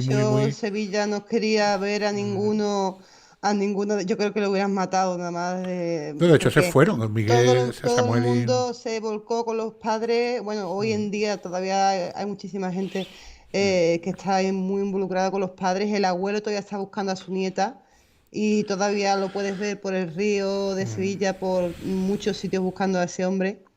Y todo Sevilla está volcada. Y ese día era todas las televisiones, la gente buscándola en la calle, ese Samuel hablando. Hay constancia de que incluso para las búsquedas de hoy en día, mucha gente con máquinas se las ha ofrecido gratis a las familias, si hay que levantar tierra, si hay que mover tierra, o sea que se han ofrecido. Sevilla se unió en ese caso y de hecho todavía tenemos la herida abierta de que el cuerpo de la chiquilla no ha aparecido, ¿no? Y es súper doloroso que unos padres tengan que estar pasando, no los padres, la familia entera, porque Marta tiene a los padres, pero tiene también a las hermanas y tiene al abuelo, que el abuelo, el pobre, ha sufrido muchísimo y yo creo que ese hombre, pues, me da muchísima pena que algún día se tenga que ir a la tumba sin haber encontrado a su nieta, ¿no? Es lastimoso porque uno mal nacido o un mal nacido pues no os quiera decir dónde está enterrada, o dónde está sepultada, dónde está... Que ya no hace falta ni decir soy yo, un anónimo, una carta anónima, yo qué sé, un mensaje en un chat, en un foro, un hilo de donde tirar y que pueda dar al final con el cuerpo de las chicas, sin implicar ya a nadie, porque ya los huesos no van a implicar a nadie. Si es que ya por mucha autopsia que tú le hagas al cadáver de Marta, después de 11 años no te van a decir nada. Nada. O sea que es lastimoso mantener a una familia así por el mero hecho de hacer daño, porque yo creo que esto ya es por el mero hecho de hacer daño. Sí, yo creo que sí. Sevilla la verdad que lo pasó muy mal. La familia lógicamente lo pasó peor, pero se vivió muy intensamente. Lógicamente ya con el tiempo se va enfriando un poco el tema, pero todavía yo creo que no hay ningún sevillano que sepa quién es Marta del Castillo, ¿no? No, Marta del Castillo lo conoce todo en Sevilla, claro. De hecho, la tienen como la niña de Sevilla, siempre se dice, ¿no? Mira, MIS te dice que si es tan céntrico que es León 13 y nadie vio ni oyó nada, ¿por qué la mataron allí, no? Claro, está claro que la matan allí porque ocurrió, porque yo creo que fue... Se escuchó un grito de mujer, ¿no, Trio? Si hay un vecino que dice que escucha un grito seco de mujer, y solamente uno. Solo uno, Y se callan, o sea, un grito de o lo que fuera, de un porrazo y el grito, y ya no escucharon más nada.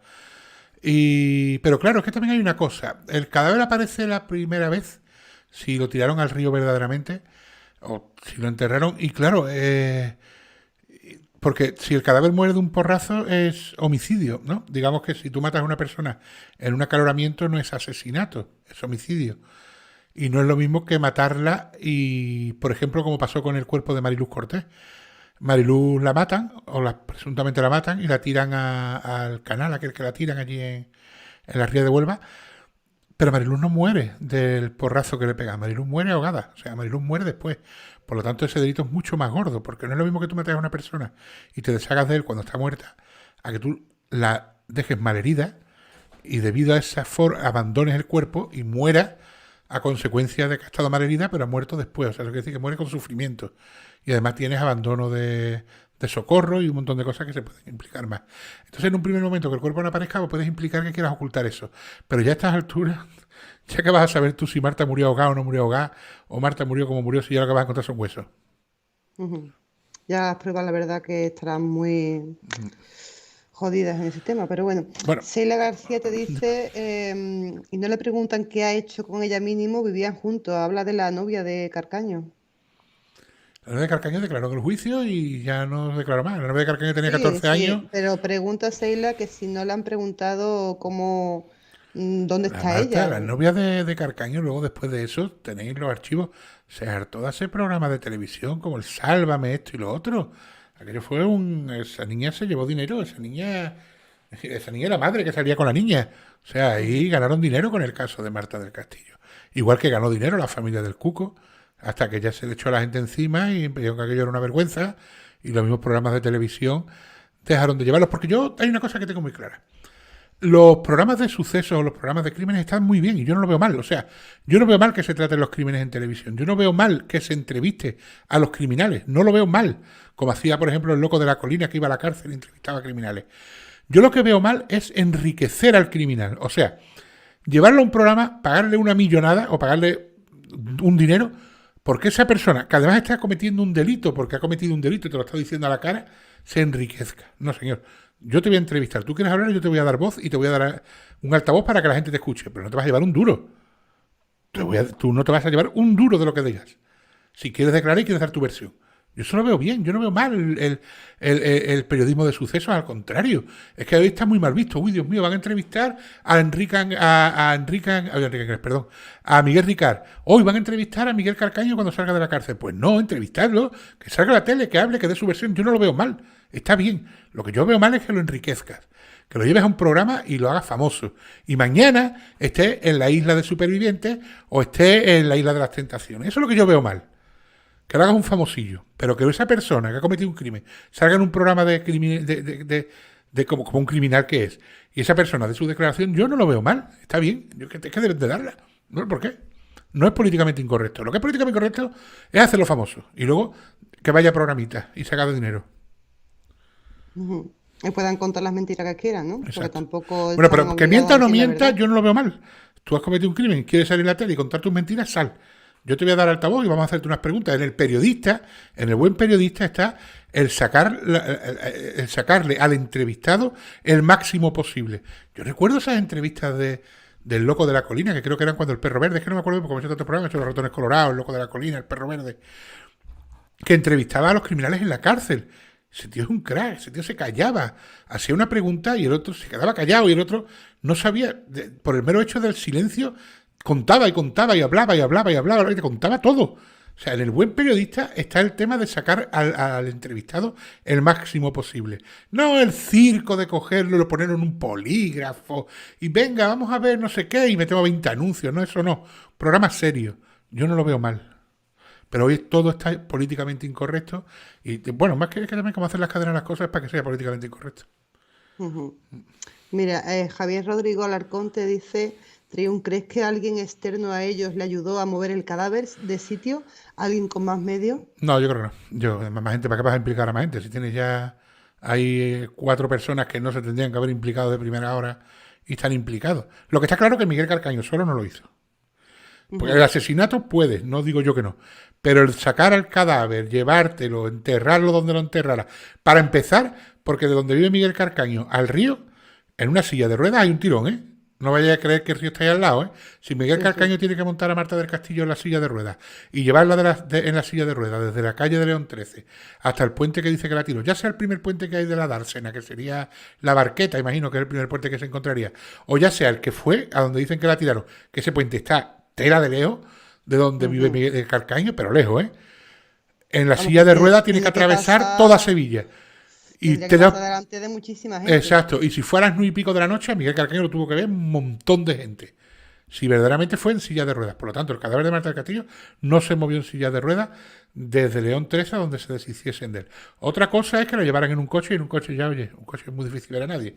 Pero en silla de ruedas es imposible porque el primer puente que se encuentran creo que es el puente de la Barqueta, el que vendría más cerca. Porque coges por la Macarena, porque el Alamillo les coge más lejos, o sea, o Alamillo o Barqueta. Son puentes súper transitados y aparte tienes que bajar al río, no la vas a tirar desde el puente con la silla de ruedas. Porque encima son puentes que están transitados por coche y más la Barqueta. O sea, imposible. Miguel Carcaño tuvo que llevar el coche. MIS nos deja, así que un besito, un ginecólogo particular que Bueno, tiene que ir pues a trabajar, besitos. eso es MS, ya sabes. Saludos a tus pacientes. Que tengas buena guardia. Coño, parece Juego de Tronos. Tiene que hacer su guardia, hombre, Sí, está sí. trabajando. Sí, que la noche es oscura y alberga horrores. Dime. Exacto, exacto. Dice Flores Varias, el hermano de Miguel le dijo a la madre de una amiga que hacía días que no veía a su hermano y Exacto. luego dijo que sí, el hermano me da mala espina. Sí, sí, exacto. Y también dice que él no conocía a Marta y... Aquí en el chat no hay mucha gente que se crea el hermano. Hombre, el hermano, yo te digo mi verdad y yo te soy muy sincero. Presuntamente, ¿vale? Porque siempre hay que decir presuntamente. Yo pienso que encubrió a su hermano y presuntamente pienso que se deshizo del cadáver junto con el hermano. ¿Que la mató? No lo tengo tan claro. Pero que ayudó, sí. Vamos, es que no tiene más remedio. Si el hermano estaba allí, si Marta llega a las 8 y Marta muere a las 8:20 o por ahí, que es cuando la amiga le hace la llamada y la cuelgan y Miguel Carcaño declara que es él el que cuelga esa llamada con el cadáver de Marta a los pies. Y esa llamada está colgada a las 8:20 y el hermano está probado que hasta las 8:30 está en León 13. O sea que el hermano estaba allí, que según la lista de llamadas, que no lo estoy diciendo yo, que lo están diciendo las llamadas, que hay el registro de llamadas, ¿vale? Mira, Javier Rodrigo Alarcón nos pregunta a los dos y dice, ¿qué se dice por Sevilla de qué pasó? Al final la creencia popular ayuda. En Sevilla, mucho, que el hermano tiene implicación, lógicamente lo cree casi toda Sevilla. De hecho, ha visto hasta que el hermano se ha tenido que ir de Sevilla. El hermano no vive en Sevilla, ni la novia del hermano, o la que era novia del hermano, tampoco vive Sevilla porque no le daban ni trabajo, o sea que se han tenido Aquí que... se montó, yo Sí. no sé cómo lo vivió el resto de España, pero aquí se montó Y una lógicamente... muy gorda Sí, y todos los implicados, o sea, yo no creo hay ninguno aquí en Sevilla. que cualquiera que hubiera visto, o sea, mucha gente que hubiera visto a estos implicados en la calle y seguro que... De hecho, la única que vive, o que vivía, que sigue viviendo, las últimas noticias que yo tengo, es la madre de Cuco, que además estaba localizada, vamos, perfectamente, sabe dónde se vive, se sabía dónde vive.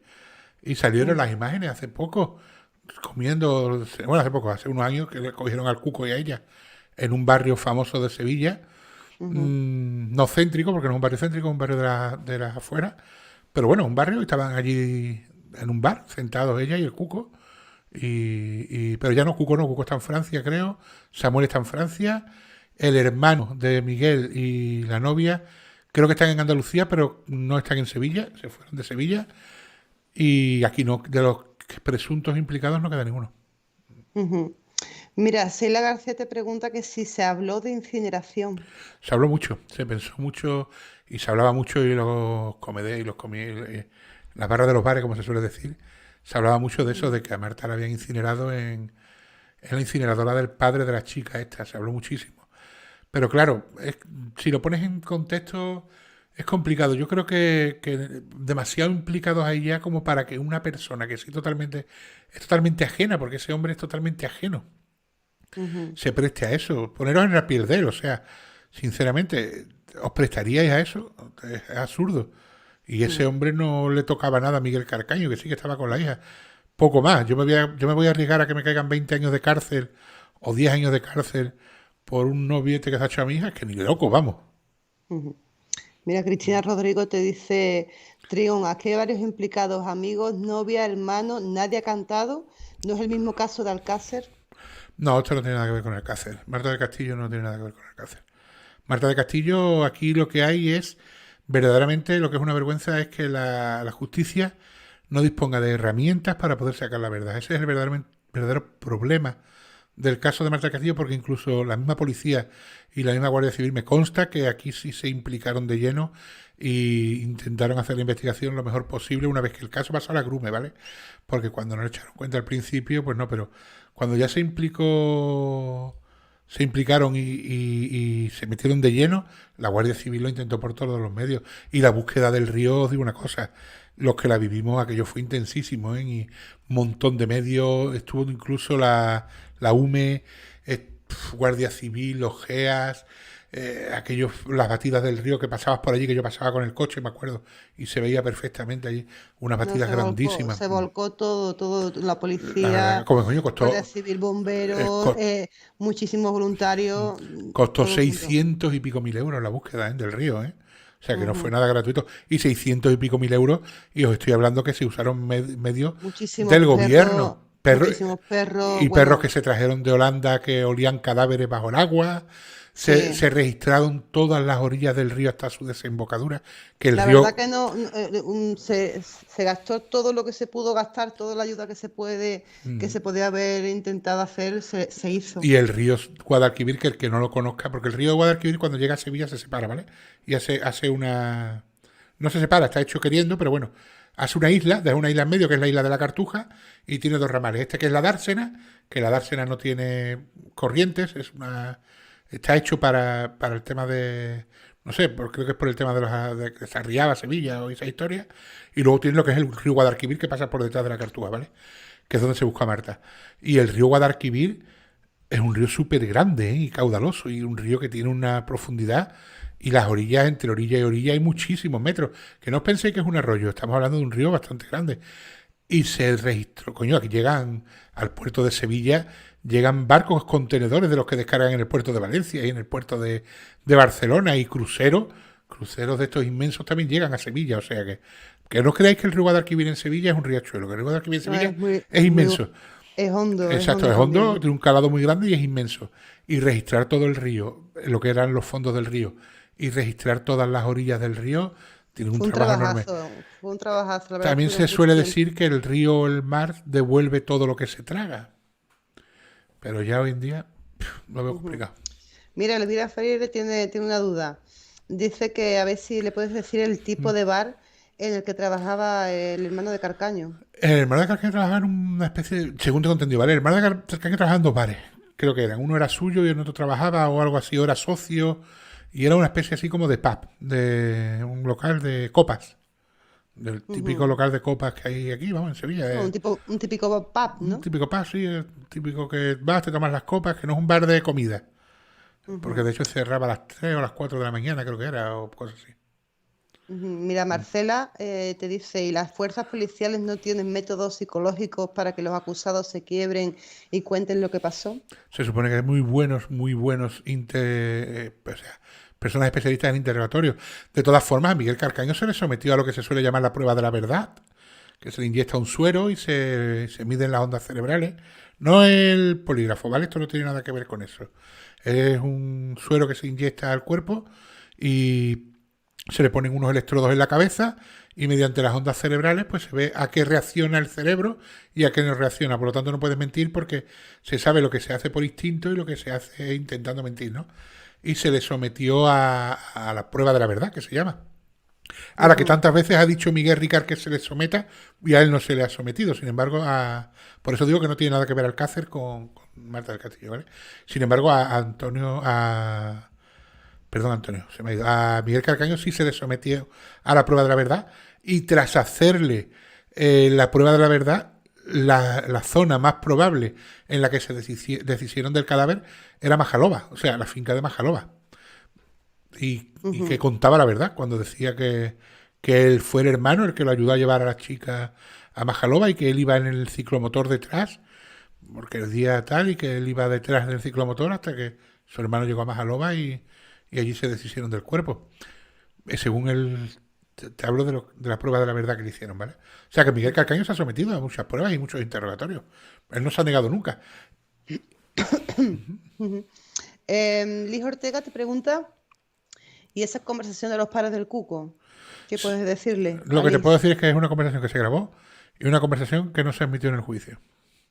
Ahí quedó. Y ya yo la puse para que cada uno haga su propia interpretación, que creo que la interpretación es muy sencilla. ¿El por qué no se admitió a juicio? No lo sé, pero según esa declaración, hasta la propia madre del Cuco tendría que estar enjuiciada por encubrimiento, hoy por hoy. Si hacemos caso a esa declaración, a esa grabación.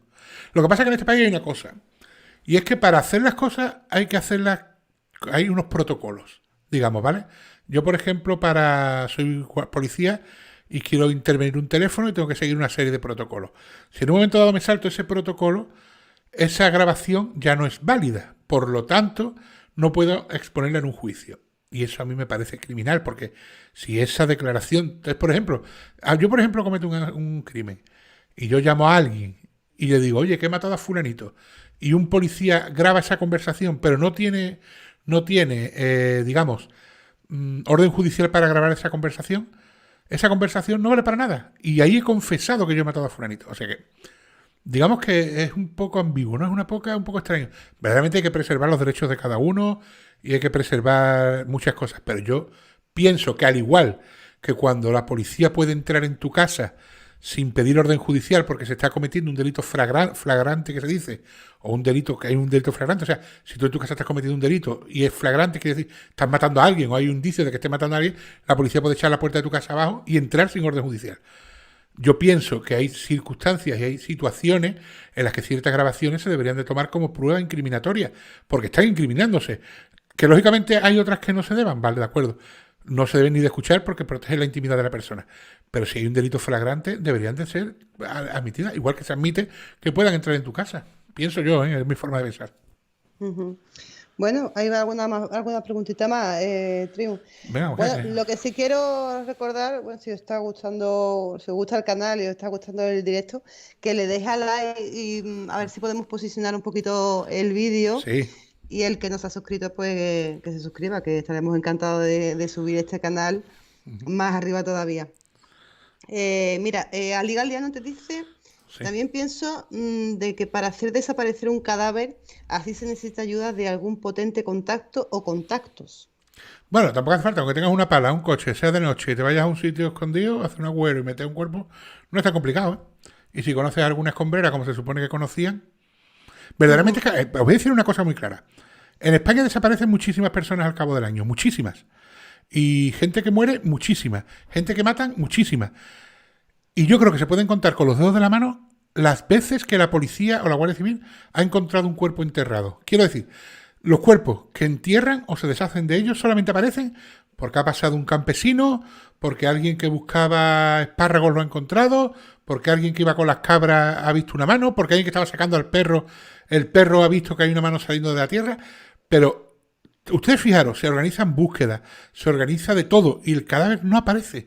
No encuentran el cadáver. El cadáver aparece por de casualidad ya, cuando un vecino al cabo del tiempo, o alguien que pasaba por allí, unos excursionistas, alguien que iba corriendo, cualquier cosa, además, la casuística te lo dice, y mirad cómo aparece el cuerpo de Asunta, cómo aparecen los cuerpos de las niñas de Alcácer, cómo aparece el cuerpo de Valeriano en el caso Macastre. La mayoría de los cuerpos que aparecen nunca aparecen porque los encuentren los cuerpos de seguridad del Estado, ni incluso las búsquedas que se organizan. Tiene que ser ya muy descarado que maten a una persona y te la dejen ahí puesta y aparezca. Así sí. Pero incluso muchas veces se ha matado a gente, se las ha dejado ahí y no lo han encontrado. Han tenido que pasar al cabo de 2 o 3 días alguien por ahí y decir, hostia, y ver el cadáver y entonces dar parte a la Guardia Civil. Pero no se encuentran, los cadáveres no se encuentran. Hacer desaparecer un cuerpo es muy fácil. Lo que pasa es que aparecen porque luego gente pasa por ahí, pero imaginaros que tenéis una escombrera o tenéis un terreno en el que echan escombros. Tú levantas escombros en tierras y sobre esos escombros se echan más escombros. Ese cadáver no va a aparecer en la vida. Mira, Maguita05 te dice, Triun, ¿has oído que la familia ha solicitado los 7 móviles de Carcaño para analizarlos? Yo he escuchado que se quieren analizar los móviles de Carcaño. Es verdad, pero el problema está en que todo lo que presenta la familia hasta ahora se lo tumban, o sea, y no la familia presentó la última hipótesis, que es la que se cuenta en el último capítulo, el tema de la hipoteca, que hay unos documentos que se falsificaron y demás, y la policía lo investigó, se llegó a decir que sí, que verdaderamente había un hilo del que tirar, se presentó en el juzgado de instrucción número 4 y el fiscal pidió su archivo.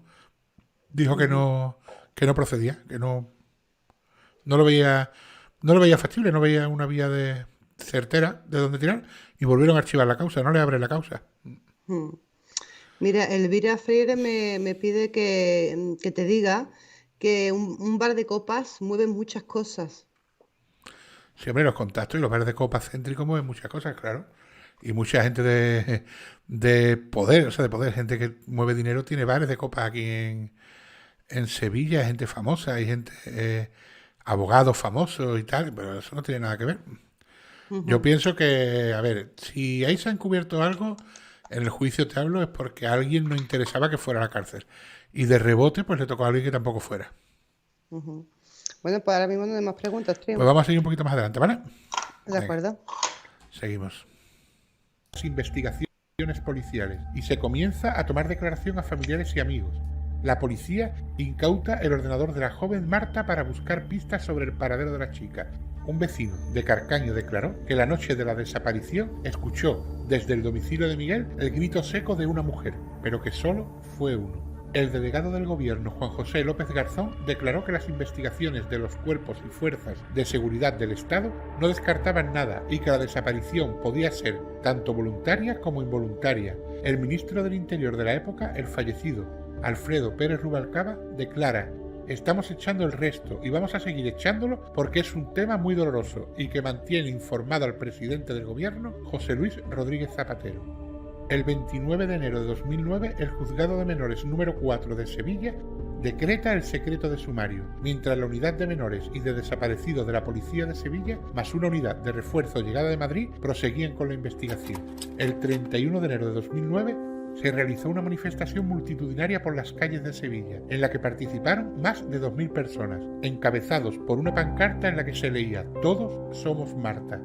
Dicha manifestación comenzó en el estadio del Sevilla Fútbol Club y terminó a la altura de la familia Segura. En primera fila iban Antonio del Castillo, José Antonio Casanueva, abuelo de Marta, y Pilar Casanueva, su tía materna.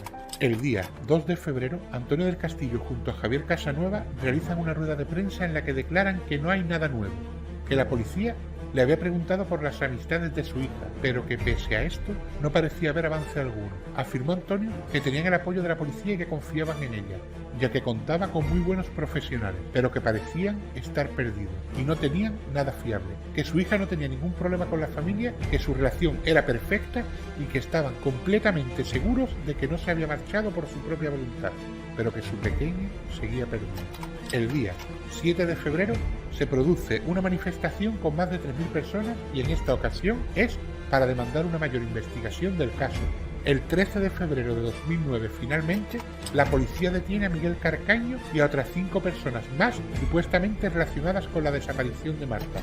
Curiosamente, entre estos detenidos se encontraba un amigo de la joven, llamado Samuel Benítez, que había participado en la búsqueda de forma intensiva, incluso dando entrevistas a los medios de comunicación para informar de lo que sus amigos estaban haciendo para localizar a la joven. Además del mencionado anteriormente Javier García Marín, alias El Cuco. Y hasta aquí la desaparición y búsqueda de Marta del Castillo, hasta la detención de los principales sospechosos e implicados. Tras esto, aún quedaban muchas incógnitas por resolver, pero sobre todo, aún quedaba un camino largo de dolor y sufrimiento para esa familia que aquel 24 de enero de 2009 despidieron con un hasta luego a su hija que nunca más volverían a ver.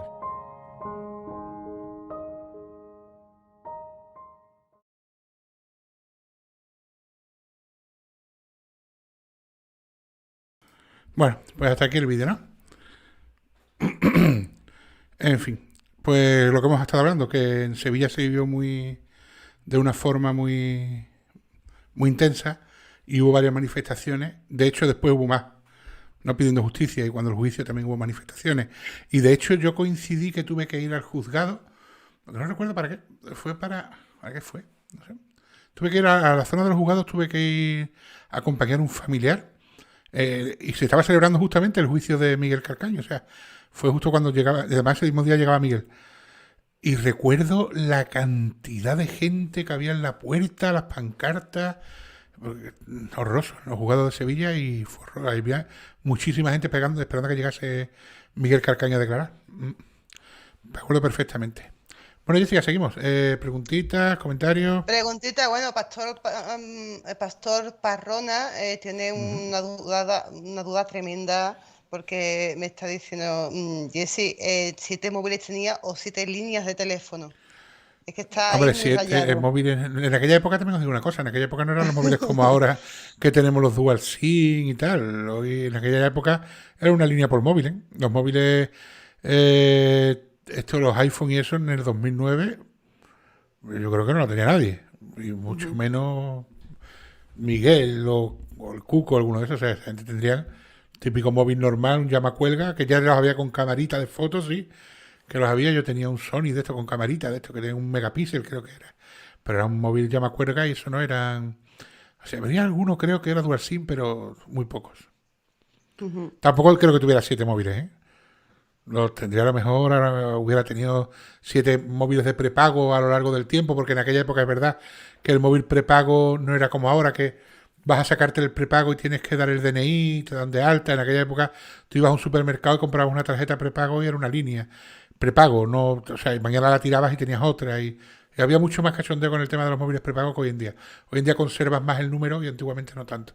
Antiguamente te sacabas un prepago y a lo mejor lo dejabas de usar 3 meses y te comprabas otro. Mira, Luz Reinal te dice que le parece vergonzoso que han sido muy blandos los interrogatorios y que esta gente siga callada y la familia sufriendo. Mira, me parece increíble. Yo tengo un familiar que tenía, ahora ya no, pero tenía contacto con gente de la Comisaría Superior de la Policía Nacional, ¿vale? Donde se llevó a Miguel Carcaño y a Cuco y a toda esta gente, ¿vale? Además era un familiar que tenía contactos con políticos y demás. Y le preguntó al comisario creo que era un comisario, era alguien que tenía un puesto dentro de la comisaría. De hecho, él había estado en los interrogatorios de Miguel Carcaño y del Cuco y tal. Y le preguntó, le dijo, oye, ¿cómo es posible, tío, que no le saquéis la verdad a estos niños y que tal y cual y para acá? Y le comentó el policía, le dijo, mira, te voy a decir una cosa. Esta gente En el momento que llegan a comisaría, antes de que nosotros los cojamos, pasan por el médico forense. Lo ve. Y cuando acaban de declarar, lo vuelven a ver. Como a ti se te ocurra tocarle un pelo a un niño de estos, se te cae el pelo a ti. Y esta gente está más protegidos que tú y que yo. Le dijo esta persona a mi familiar. Y esto os lo estoy contando textual, ¿eh? Como lo, y esto es veraz, vamos, que esto no me lo estoy inventando. Y le dijo que eso, que a esos niños los veían antes de declarar y después de declarar. O sea, eso de que declaran de que les dieron golpes, de que tal. Ya os digo yo que no, porque están súper controlados. Y más en un caso tan mediático para que no pase lo que ha pasado otras veces. Sí. Aquí hay más preguntitas. Alejandro Barriga te pregunta, ¿creéis que Rosalía, madre del Cuco, sabe dónde está el cuerpo? Mirad el último capítulo que publiqué de Marta del Castillo y cuando lo hayáis visto me lo comentáis. Mira el capítulo, escúchalo, sobre todo la segunda parte, que es la que sale, y después me hacen la pregunta.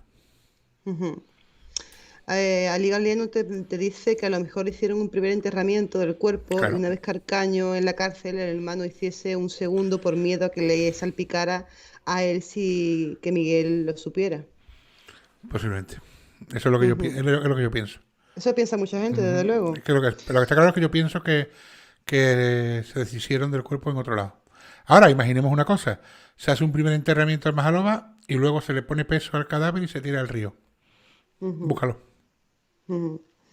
Cristina Rodrigo te dice, ¿y de qué vale que la gente se vuelque si después echan por tierra escuchas súper importantes como la que estás hablando ahora de la madre de Cuco y que gente que sabe y no ha pagado por cómplices? Hombre, pues ¿de qué vale que la gente se vuelque? Pues mira, vale mucho. Te voy a decir por qué. Porque gracias a toda esa gente que se ha volcado en el caso Marta del Castillo, gracias a toda esa gente que se ha volcado en el caso de Mariluz Cortés, gracias a toda esa gente que se ha volcado en el caso del Alcácer, gracias a toda esa gente que se ha volcado en el caso de Diana Quer, gracias a toda esa gente que nos hemos volcado y que hemos hecho firmas y tal, hoy en día en España por lo menos tenemos la prisión permanente revisable, que antes no existía. Por lo tanto, a los 20 años, cualquier persona, incluido Miguel Carcaño, que por desgracia para los padres de Marta, la ley no se aplica de forma retroactiva y cuando salió esa ley ya estaba enjuiciado, gracias a eso, a ese tipo de leyes que han hecho nuevas, el chicle se va a pegar toda la vida en la cárcel o parte de su vida en la cárcel, no va a salir cuando pasen 20 años.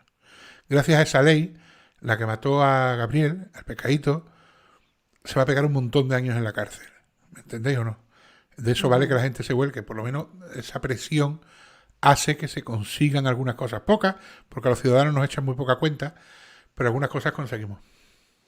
Mira, aquí hay un debate en el chat sobre lo que dice Maquita05, dice, en el No Triumph tenía 7 terminales, por eso los han solicitado. Otra cosa que no se entiende que tuvieran tantos en aquella época. Están comentando mucha gente A ver, en el en chat aquella época los que puede tenían... ser que fuera camello. Eso iba a decir, en para vender aquella... droga. A mí es que no me consta que tuviera 7 terminales, de verdad. No lo tengo muy claro yo eso. Si lo habéis leído y tenéis ustedes constancia, yo no soy quien para decir que sea mentira, porque no lo sé. Pero en aquella época los que tenían muchos terminales eran, como decir, los traficantes, eran los que manejaban muchos terminales. No tendría otra explicación, porque 7 terminales... Tener 2 sí era muy común. Tenías el tuyo personal y tenías el del trabajo. Ya vuelvo a repetir que es que no existía el dual SIM. Entonces, las personas que tenían un teléfono tenían 2, tenían el suyo personal y el del trabajo. Entonces, 2 era muy común. 7 lo veo excesivo. Es que 7 móviles no sé hasta qué punto, pero bueno. Es claro, por ejemplo, la Liga Liano te está diciendo 7 móviles, 7 líneas, dudo que fueran duplicados. No, 7 líneas son 7 líneas. Claro, es que 7 móviles... Y además, ¿para qué chocante, vas a ¿no? duplicar nada? Si en aquella época no había relojes inteligentes al que meterle la SIM, no había tablets. O sea, el teléfono era un teléfono llama cuelga y te duraba la batería del teléfono una semana. No tenías cada línea, no tenía mucho sentido. Bueno, Tener 7 móviles no tiene mucho sentido. En aquella época no eran los móviles de hoy en día. Y de que hecho, el teléfono que llaman a Miguel siempre es al mismo, porque Samuel llama a ese teléfono, la madre de Samuel llama, perdón, de Marta llama a ese teléfono, o sea que Miguel tenía un teléfono que era en el que atendía a los amigos. Si luego él ya tenía otros 6 teléfonos para otros temas, lo Claro, desconozco. como dice Pastor Parrona, que con la economía que parecía que llevaban, que tampoco eran ricos, ni tenían, que tuvieron que falsificar los papeles Exacto, para hacer una hipoteca, ¿no? exacto. Y a ver si me entiendes, si manejas, la hipoteca no la dejas atrasar. Exacto. Si no tienes Claro. dinero, como tienes 7 móviles, ¿no? Es lo que están comentando ahora No, mismo. bueno, tener 7 móviles en aquella época tampoco era caro, porque ya os digo que los llamacuelgas no valían caro y podías tener un móvil a lo mejor También es verdad que por aquella por época, sí, no creo recordar, Trio, no sé si estoy en lo cierto, pero comprabas una televisión y te regalaban un Si móvil. es que en aquella época en cualquier lado te regalaban un móvil, exacto. Y si era de contrato, Exacto. mucho más. Te regalaban el último modelo y luego por puntos ibas sacando móviles también y podías Esto tener, pero... como el Cuco habló de que estaba muy fumado y estaba muy No, pero Cuco, por drogado. ejemplo, el móvil de Cuco era un móvil de saldo. Porque él te dice que le manda a Marta una cosa que se hacía mucho antiguamente. Claro, los que sois más jóvenes a lo mejor no lo conocéis.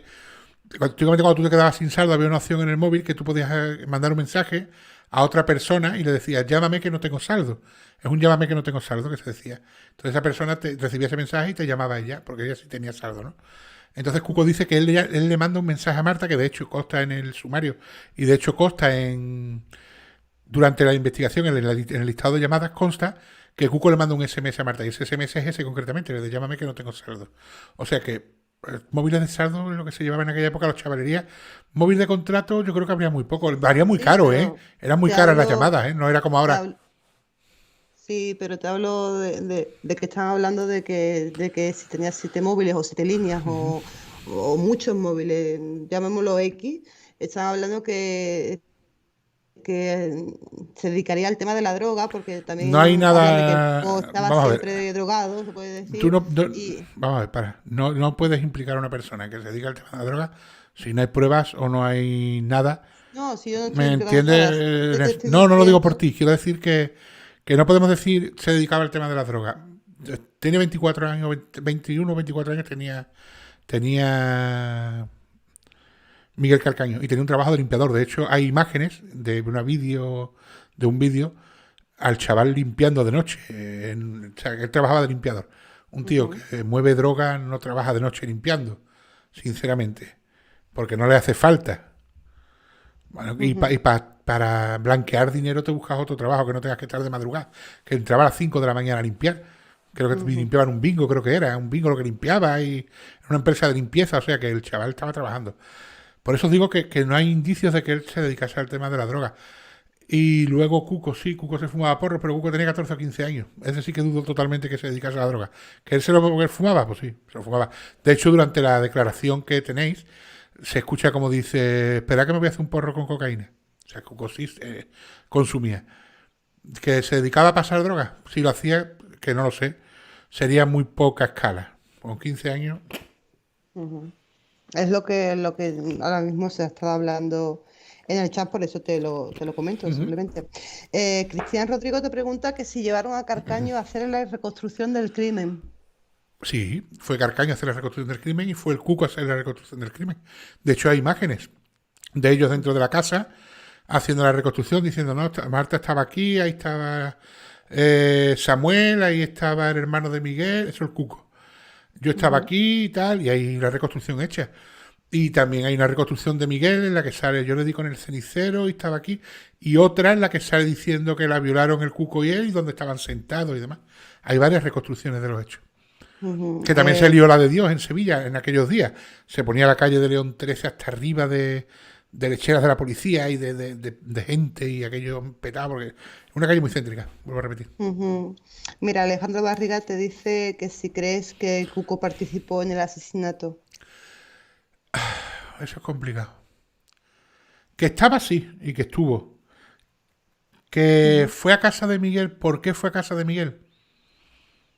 No lo sé. Primero os voy a decir por qué. Porque dice el Cuco. Es que hay una cosa que no cuadra. Y esto es muy... Y verá, lo voy a entender en el momento que lo diga. Cuco dice, yo iba a casa de Samuel. Cuco sabía que Samuel estaba en un cumpleaños en Montequinto. No sé para qué iba a casa de Samuel. Que tenía que ir a casa de Samuel a las 9 de la noche. Samuel estaba en Montequinto y Cuco lo sabía porque Cuco era primo de Samuel y es más, Samuel trabajaba para la madre de Cuco. Tenían una relación muy, muy íntima, ¿vale? Muy, muy, muy cercana.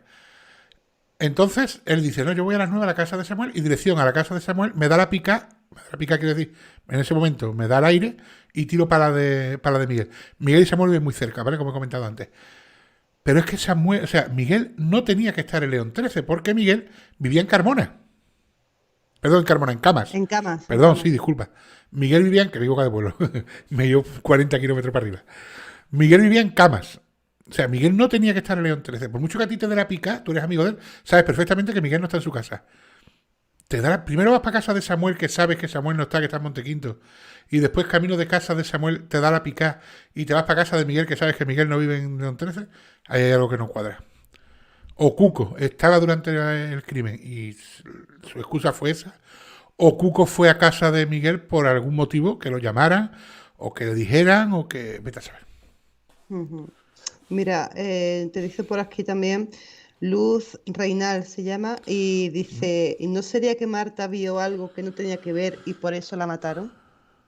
Hombre, vamos a ver. Si a Marta, presuntamente, fue el hermano el que mató a Marta, hay algo ahí que vio o que escuchó que no tenía que escuchar. Si fue Miguel, no. Si fue Miguel, simplemente fue un acaloramiento, verdaderamente. Si fue Miguel, discutieron, pelearon y el otro cogió el cenicero y le pegó como dice que le pegó. Si fue así. Si fue la versión de que la violaron entre Cuco y Miguel, pues no lo sé. También puede ser que estuvieran los dos allí y acabaran violando a Marta. Lo veo un poco... A ver, es que volvemos a lo mismo cuando hablamos... Es como cuando hablamos de... Porque aquí no podemos creernos una cosa para unas cosas y otra cosa para otras. Vamos a ser lógicos con nosotros mismos. Vamos a ser, ¿cómo digo yo? Vamos a ser autocríticos, ¿vale? Cuando hablamos, por ejemplo, de Alcácer, decimos, es que Antonio Anglés no tenía antecedentes de asesino, de ser una persona que hiciese ese tipo de delitos y, sin embargo, ¿cómo la achacan? ¿Vale? Vamos a ser igual de críticos en el caso Marta del Castillo. Ni Cuco, ni Miguel Carcaño tenían antecedentes de nada. En ese sentido, no tenían, no sé si tenían algún antecedente de que los pillaran con, yo qué te digo, con una china o con algo, no lo sé. Pero antecedentes de crimen o de violencia o de nada. Ellos estaban limpios.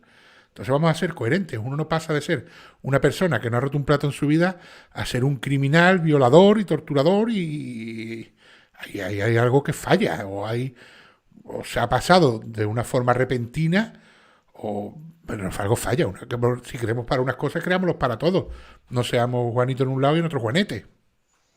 Ujú. Mira, te comento.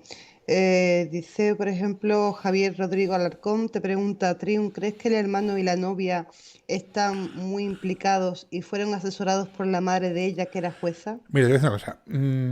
Verás, aquí sí voy a hacer otro símil otra vez con el crimen de antes. ¿Ustedes os acordáis cuando yo hablé en los directos de la novia de Hervás?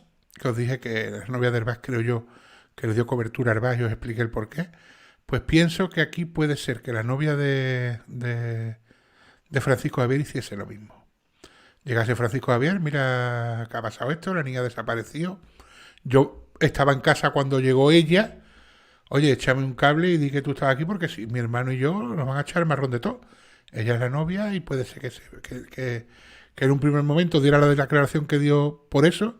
Claro, echarse atrás luego la implicaría como encubridora y lógicamente no lo iba a hacer.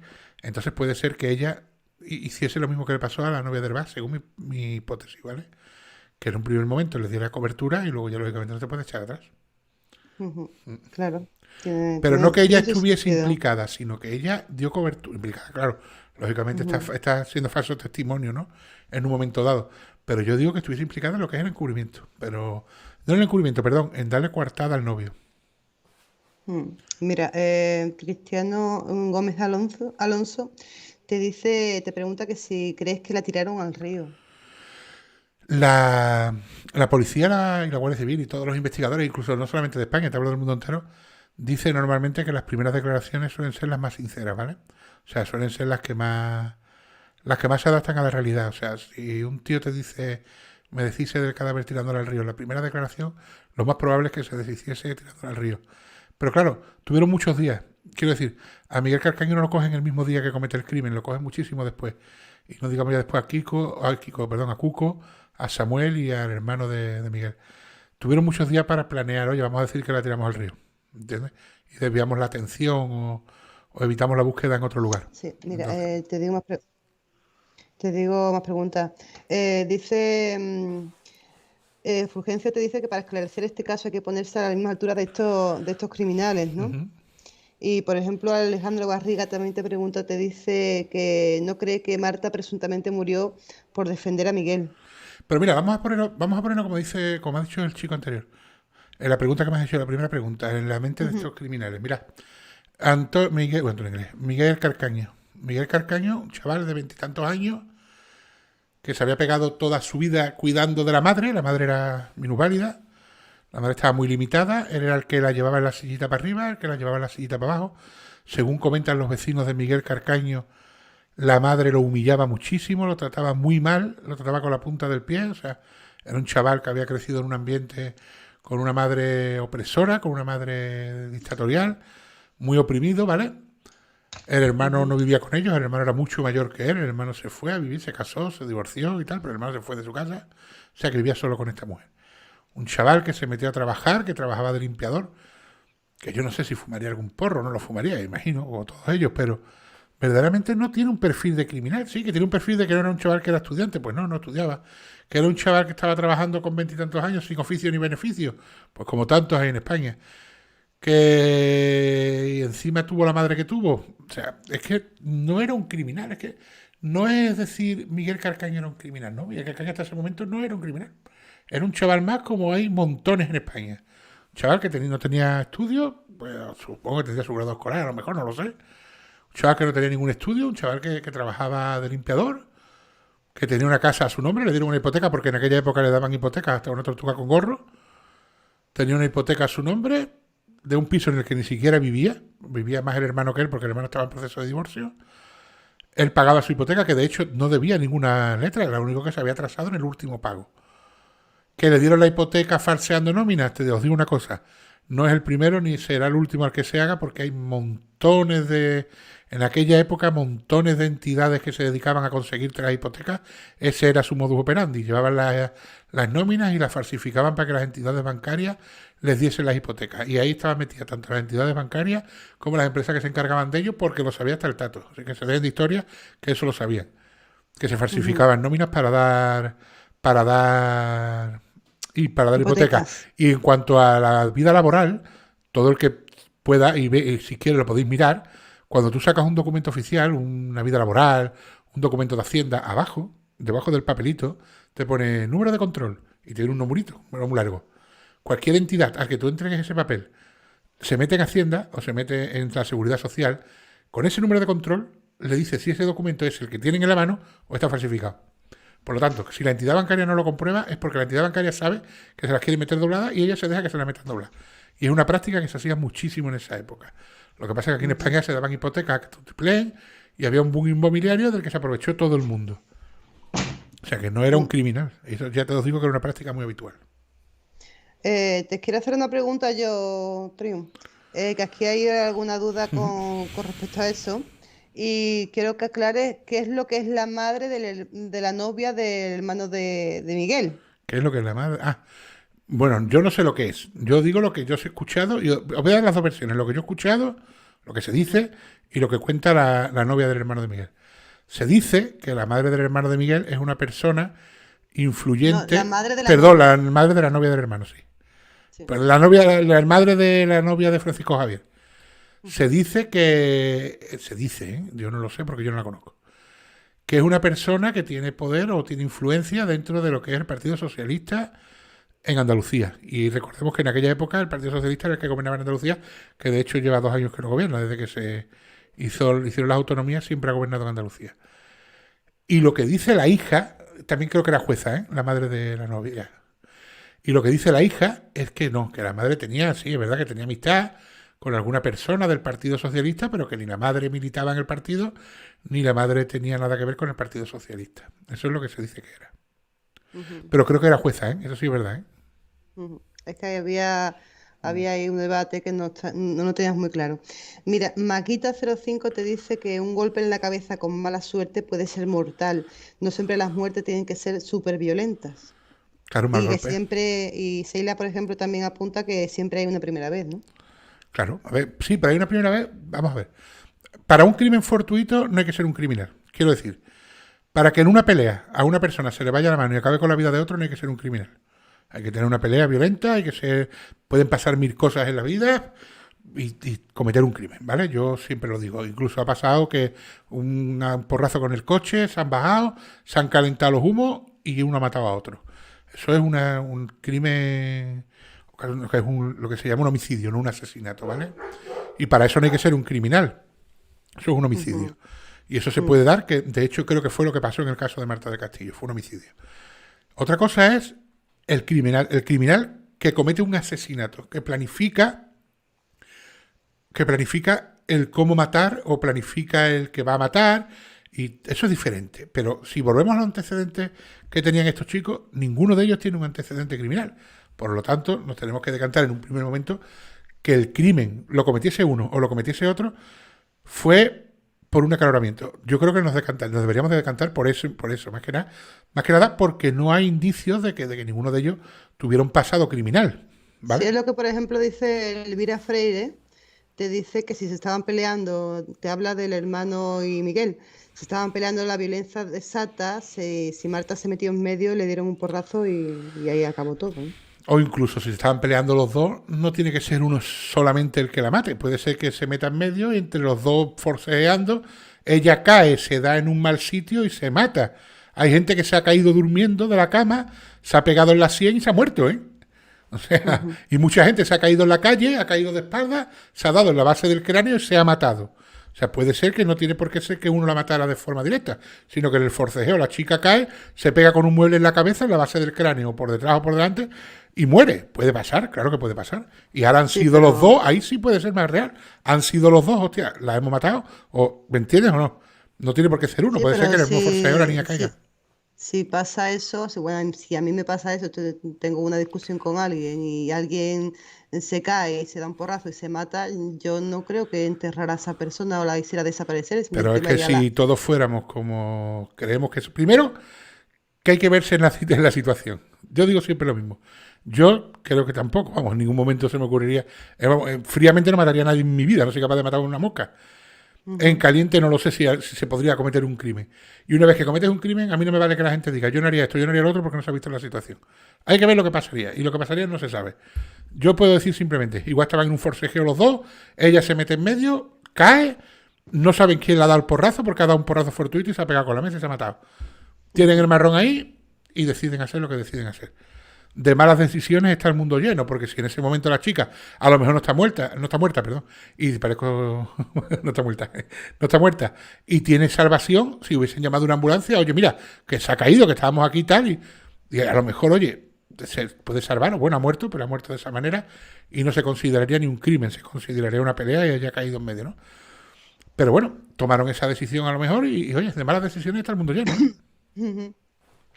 Mira, Sheila García te dice que si el padre, te habla del padre de la novia de Camas, de Miguel, si el padre tenía una funeraria, qué mejor manera de deshacerse No, del cuerpo. el padre no tenía una funeraria, el padre trabajaba en una incineradora, no era una funeraria. El padre, una incineradora creo que era de basura, creo, ¿eh? De hecho, creo que Miguel Carcaño trabajaba con el padre en la empresa de limpieza, por lo tanto imagino que pertenecía a la misma empresa. Pero no era una funeraria, era una incineradora. Vale, más cositas te digo por aquí. Javier Rodrigo Alarcón te dice que si estuvo Miguel en tratamiento psicológico antes del caso. Pues no lo sé, la verdad. No tengo ni idea. Yo sé que después sí, porque intentó suicidarse, o dice que intentó. Que si escuchas al preso que estaba con él, ahí sí que te ríes, porque tiene esa gracia del hombre, que lo vamos a hacer, contándote la historia de que estaba el chico ahí, vamos, un poco colorado, que tampoco, entonces gracia, ¿no? Pero antes del caso no lo sé. Yo sé que la madre sí es verdad que lo tenía muy presionado. Dudo mucho que la madre se preocupase de llevar a Miguel Carcaño a un psicólogo, ¿eh? Te lo digo sinceramente. Mira, Lidia te dice, bueno, se me va la mano y la mato, pero ¿por qué la violan? He entendido... Bueno, es que lo de violar no lo sabemos. Sí, pero ella te dice, te hago la pregunta primero y la contesta. He entendido que fue violada por Samuel y el Cuco, ¿correcto? No, Samuel no hay constancia de que violase a nadie. Hay una declaración de Miguel Carcaño en la cual entre él y el Cuco violan a Marta. Pero voy a decir una cosa. Pongamos el caso de que Miguel Carcaño y el Cuco violan y matan a Marta. Yo estoy seguro, que por la forma de ser que tiene el hermano, porque se ve un tío que no se casa con nadie. El Cuco y Miguel violan y matan a Marta y el hermano hace así y dice, oye, buscaron la vida. Y no creo ni que implique a la novia ni que se implique él. En un momento dado, incluso él sería hasta capaz de denunciar a los dos, fíjate. Si el hermano está implicado es porque algo tuvo que ver. Y si el hermano tuvo algo que ver, dudo mucho que violaran a Marta. Porque no la van a violar los tres. El Cuco y el hermano y Samuel. Perdón, Samuel. Y Miguel. Pero claro, también tengo otra cosa. Y es que el Cuco que pinta. Es que no sé qué pinta el Cuco. ¿Qué hacía el Cuco en esa casa? Porque tampoco hay registros de llamada de que Miguel llame al Cuco, ni que Samuel llame al Cuco, ni que el hermano llame al Cuco. ¿Por qué se persona el Cuco en la casa de Miguel? La única explicación lógica de por qué se persona el Cuco en la casa de Miguel es que Marta del Castillo y Miguel Carcaño, cuando van al parque de Virgen de Gracia y ven al Cuco, le digan, oye, que a partir de las 8 vamos a estar en casa de Miguel haciendo tal cosa, pásate por allí. Es la única explicación que yo puedo ver a que Cuco vaya a casa de Miguel. Porque Miguel no vivía en León 13, Miguel vivía en Camas. ¿Qué pinta Cuco en casa de Miguel por casualidad? No pinta nada. Y además dice que no iba allí, va a casa de Samuel, que encima Samuel sabemos que estaba en un cumpleaños en Montequinto. O sea, Pastor te dice que era por negocios. Por negocio. Un niño de 14 años. Y además Cuco lo tenían de... Era el... No es tonto, era el niñatillo de la pandilla. Ellos eran mayores, se juntaba con ellos, los imitaba, quería tal. Además creo que estaba enamorado de Marta, estaba muy enamorado de Marta. Y dudo mucho que fuera por negocio con el Cuco. Bueno, el Cuco era un papa frita, que se suele decir. Ahora no sé lo que será. En aquella época era un niñatillo, un Kia de esto que se dice aquí, un Kia de esto con motillo, de esto, motillo no creo que no tiene ni moto. De estos de la gorrita y el porro y un Kia, un tonto. Como en la época, como Miguel, como en la época de aquello de los robaperas de Alcácer. Pues sí, aquí no eran ni robaperas. Sí, era el típico kinky. No típico, ni kinky, porque yo no creo ni que si no tiene ni medio aguantar. El niño malo, se puede No, decir, malo, ¿no? el niñatillo tenía 14 años. Mira, Maite Flores te pregunta que si sabes quién fue la primera persona ajena que entró en el piso y cuándo. Claro, la primera persona ajena que... bueno, ajena me estaba hablando que fueron a visitar. La primera persona que llega a la casa de Carcaño y Francisco Javier son el padre de Marta del Castillo, ¿vale? Que llega a la casa de Carcaño a las 12 y pico de la noche, porque tened en cuenta que la madre de Marta llama a Samuel, habla con Samuel a las 12 menos 20, creo que dice, que creo que eran, y después habla con Miguel. Y después de eso le dice al padre, llégate, que no me fío. Y de la calle Argo Antonio a la calle León 13, imagino que iría en coche el hombre, tarda un rato, o sea que llegaría a las 12:30, creo que dice que era. El primero en llegar es Antonio del Castillo, el padre de Marta, que de hecho dice que se equivoca y llama a la persiana del vecino de al lado, que le abre y dice, no, aquí no vive ni Miguel, vive ahí. Entonces le da la referencia de la casa de al lado. Y el padre de Marta había estado, ustedes fíjense cómo son las cosas, o sea que Miguel tampoco era, porque el padre de Marta había estado en casa de Miguel Carcaño porque le llevó el sofá. El padre de Marta cambió de sofá, cambió los muebles del salón y fue a tirar el sofá que tenía en su casa. Y Marta le dijo, oye papá, no lo tires, que Miguel no tiene dinero, ¿por qué no hacer el favor? Y lo montas en una furgoneta, que incluso se lo llevó él en su furgoneta, o en una que tendría alquilada. Y se lo llevas a su casa y se lo pones allí y tal, o sea que hasta el padre se prestó y le llevó el sofá a Miguel Carcaño. Porque el sofá que tenía en la casa de Miguel Carcaño era de Marta del Castillo, que se le había regalado al padre. O sea, por lo tanto, el padre sabía dónde vivía Miguel Carcaño. Y estuvo a las 12 y pico de lo que pasa es que en ese momento pues, no se acordó el hombre. Si era una ventana o era la otra. Y a las 12 y pico estuvo. Y dice él que se asomó a las ventanas, miró y allí no había nadie, estaba todo oscura. Después de él, los siguientes en pasar, que pasan sobre las 2, no sé si era la 1:30 o las 2, ahora estoy hablando de memoria, ¿vale? 1:30 o 2 de la mañana son los amigos de Marta, 2 amigos, que van y dicen que ellos llegan a levantar la persiana del salón. O sea, desde fuera levantan la persiana y allí no hay absolutamente nadie. Aquello está vacío. Y según declara la novia de Francisco Javier, ella está en la casa desde las 12:04 por ahí, 12:05, hasta las 8 de la mañana. Después de ellos, la próxima que llega es la madre de la amiga de Marta. Que esta mujer llega, ya son las 4 y pico de la mañana tenían que ser, porque ya estaba el hermano de Miguel, ya estaba allí Francisco Javier. Llaman y dice que en la casa está el hermano y Miguel Carcaño, que no vea a nadie más. Y después, más tarde, que supongo ya que serían en torno a las 6 de la mañana, cosas así, llega el tío de Marta del Castillo, que es cuando el vecino le dice que ha visto a Miguel con una silla de ruedas a las 1:30 de la mañana. Y también dice que están solamente el hermano de Miguel Carcaño y Miguel Carcaño. O sea, esas son las 4 veces que se pasa por la casa de León 13. Mira, ¿te hago alguna preguntita más? Sí, sí, claro. Dice, bueno, Esperanza Barrios dice que tiene entendido de que Marta fue a casa de Miguel a buscar unos CDs que tenía Miguel. Me parece que fue por ese motivo, dice Esperanza. Eso fue lo que dijeron, lo que dijo el hermano de Miguel Carcaño. Dice, sí, han estado aquí porque venían a coger unos CDs y tal. Pero verdaderamente, de la boca de Marta no tenemos eso, no lo sabemos. La madre de Marta del Castillo dice que su hija le comentó ese mismo día que había quedado con Miguel porque quería aclarar unas cosas con Miguel, ¿vale? Pero no le dijo, he quedado con Miguel para ir a recoger unos CDs. De hecho, cuando el padre ve a Miguel Carcaño en el soportal abajo, le dice, no, no, yo estoy de paso, yo no me voy a quedar. O sea, yo no voy a construir a ningún lado. O sea, es lo que le dejan a entender a ese hombre. Por lo tanto, Marta de la boca de Marta en ningún momento sale que fuese a recoger unos CDs. Eso dicen ellos. Ujú. Mira, Javier Rodrigo Alarcón te dice, Triun, ¿y cómo el padre va a León 13 si Miguel no vivía allí? ¿Por qué va para allí? Porque le dice Samuel que había estado en León 13, que Miguel había estado en León 13 con Marta, a la madre de Marta, que Miguel había estado con Marta en León 13, pero que lo había dejado ya en el barrio a las 12 de la noche. Que es lo que dice ella, ¿cómo van a ser las 12 si son las 11:30 o las 12 menos 20? O faltaba un cuarto de hora para las 12, creo que dice. Por eso van a León 13. Y luego también porque el mismo Miguel Carcaño, cuando habla con la madre, creo que también le dice lo mismo o algo así. Y las amigas de Marta le dicen a la madre que Marta iba a León 13 con Miguel Carcaño. Ujú. Mira, MIS te dice que ella cree que no esconden nada. Miguel está en la cárcel y por fastidiar, supongo que por inmaduro no dice dónde está el cuerpo. Yo a estas alturas creo que Miguel Carcaño no dice dónde está el cuerpo porque no lo sabe. Yo creo que Miguel Carcaño sabía dónde estaba, tardó mucho en decir dónde estaba el cuerpo y una vez que dijo dónde estaba el cuerpo ya lo habían cambiado de sitio. Ujú. Eso es lo que están comentando ahora Esa mismo. es mi teoría sobre el cuerpo de Marta del Castillo. Ahora, ¿dónde está Marta del Castillo una vez que lo sacan la segunda vez? Eso sí que lo desconozco. Ya no sé si se ha vuelto a enterrar o si le han metido peso y la han tirado al río. ¿Me entiendes? Entonces ahí sí está complicado. Pero que Marta del Castillo, Miguel no dice dónde está hoy por hoy, porque yo creo que es que Miguel no sabe dónde está hoy por hoy, Marta del Castillo. Ahora mismo es lo que están comentando, que piensan que Miguel ya no sabe dónde está porque el hermano se ha dedicado a cambiar el cuerpo de sitio.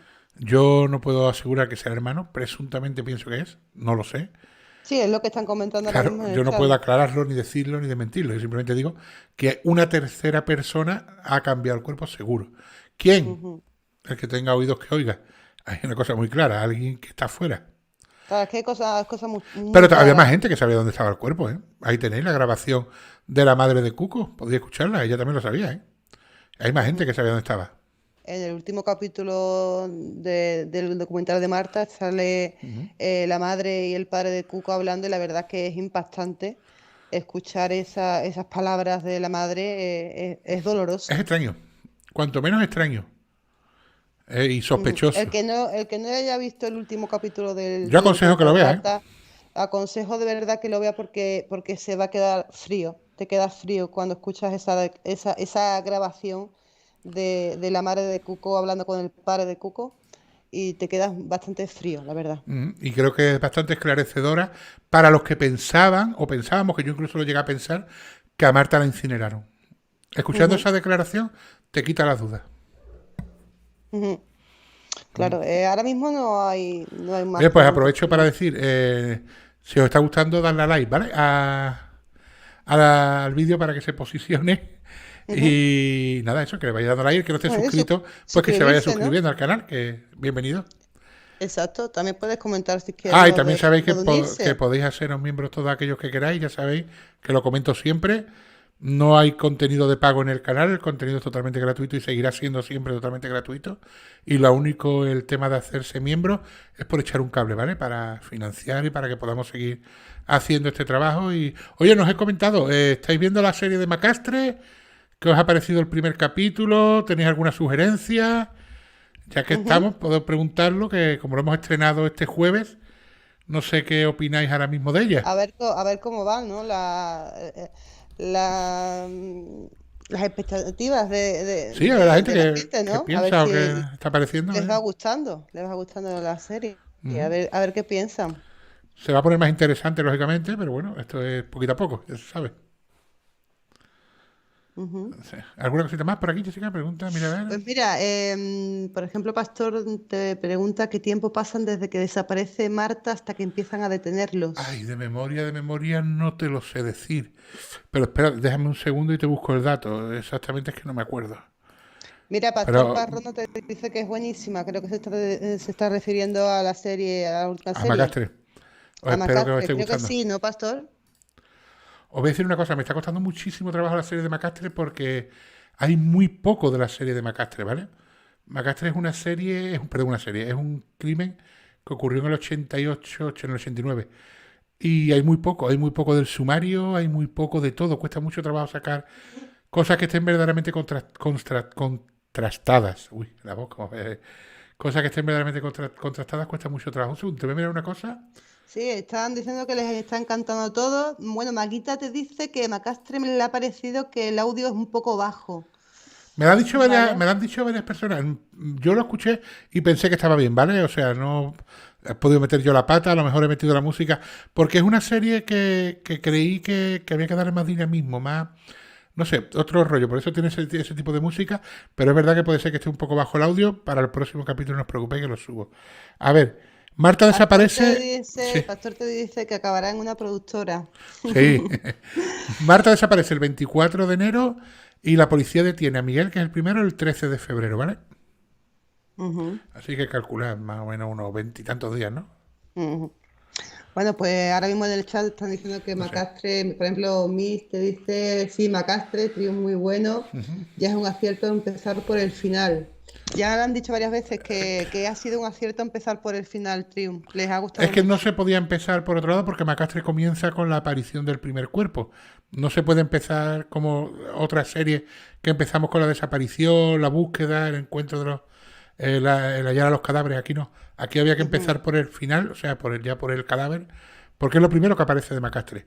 De También Macastre no están es lo- comentando lo que has dicho tú antes, que Macastre es muy poca información contrastada, que Macastre es un tema que se ha tocado muy poco, que hay Hay muy poca un, información. hay un trabajo muy bueno que es un libro de Ríos, no me acuerdo, ay, es que me sé los apellidos. Uno es Clos y el otro es Ríos Amos, creo, algo así. Un criminólogo y el otro es policía, creo.